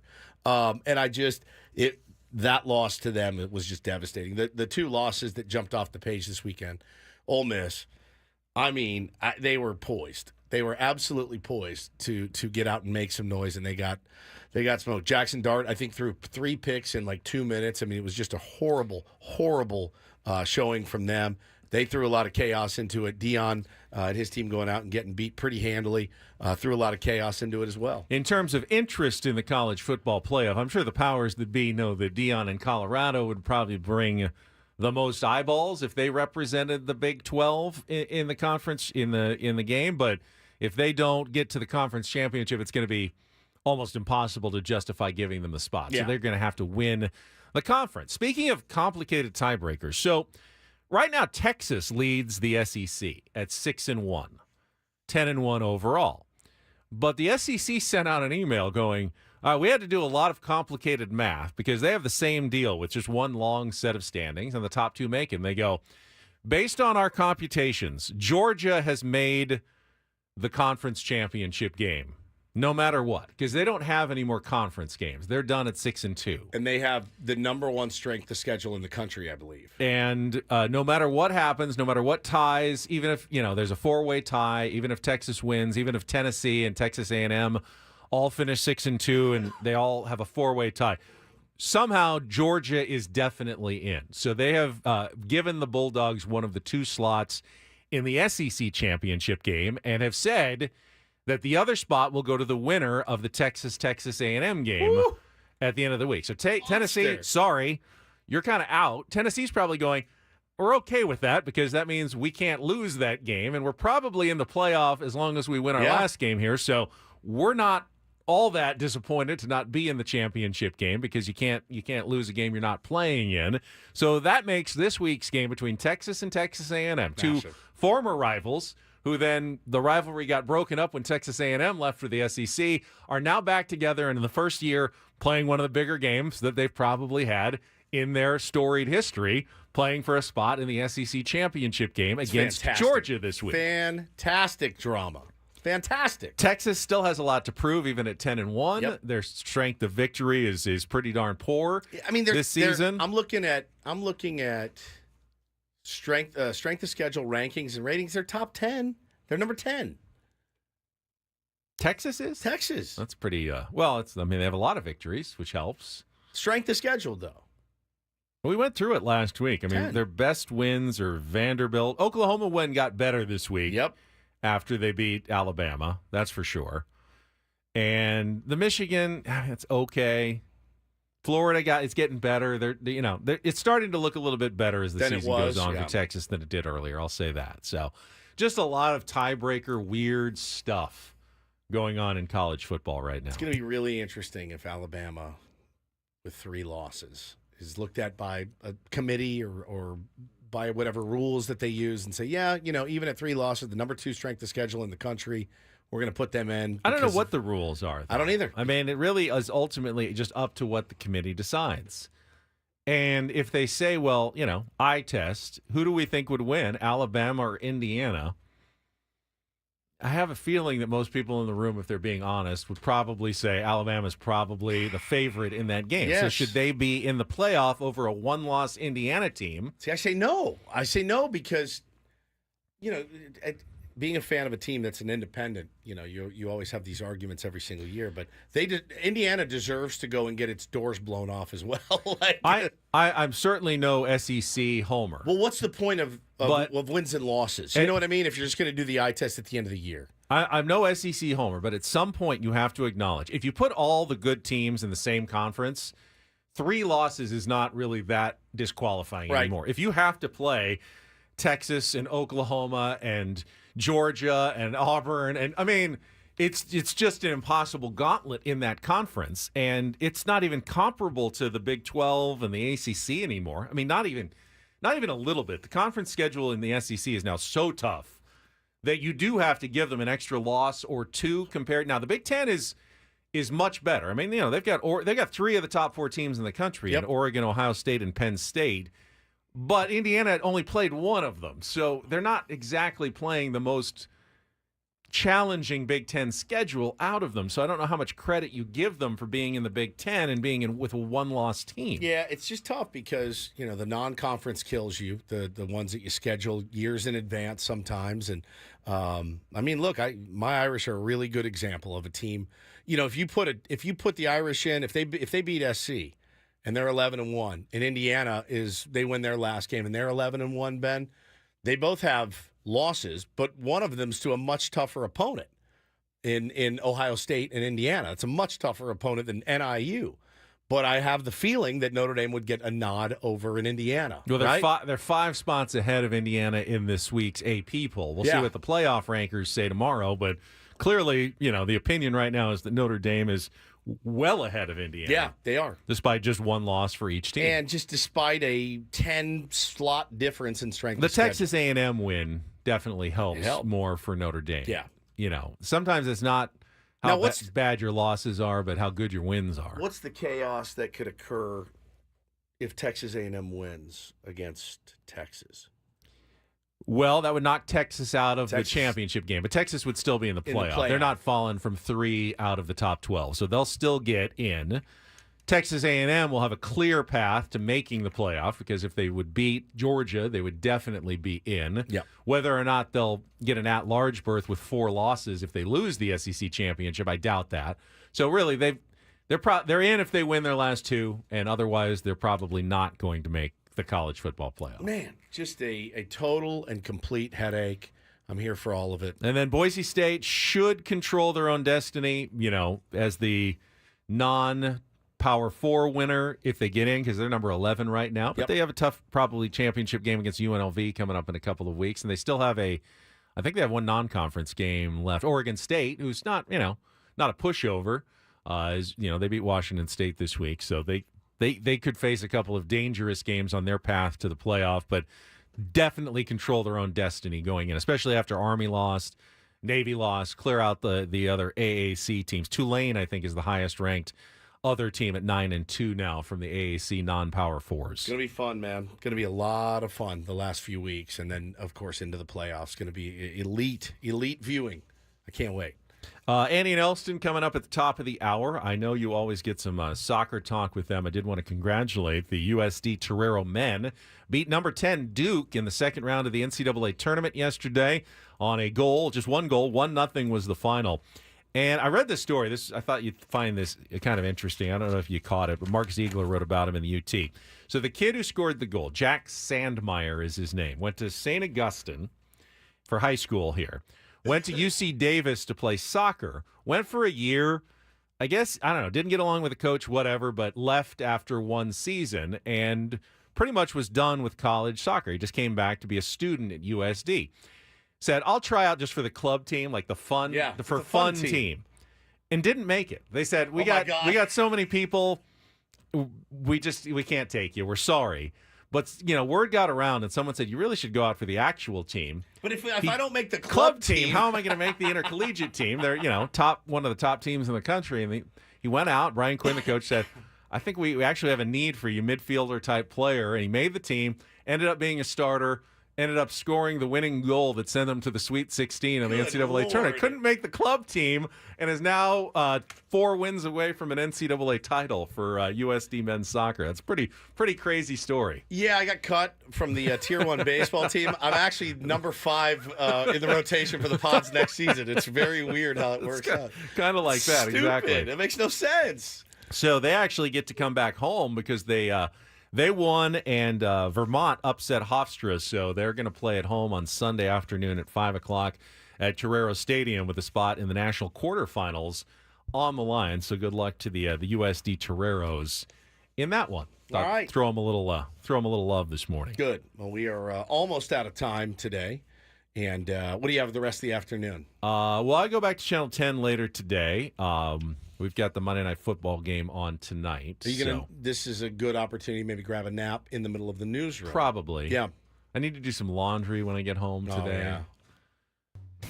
Just some meal prep for the rest of the week. Look I haven't at you. done that yet. You're so responsible. I try to be. I'm gonna go get drunk. Tomorrow on the program, we're gonna have a special guest in studio. My friend Jim Brogan, who's a former NBA player. He's now like a mental skills coach for some of the top. I'm going to have him work on your mental skills. Someone name-checked him with Jameis Winston recently as one of the guys he's worked with. He's going to be in studio in our 8 o'clock hour. We'll have Frankie back tomorrow. Great job, Frank. For Woodsy, I'm Ben. Have a great rest of your day.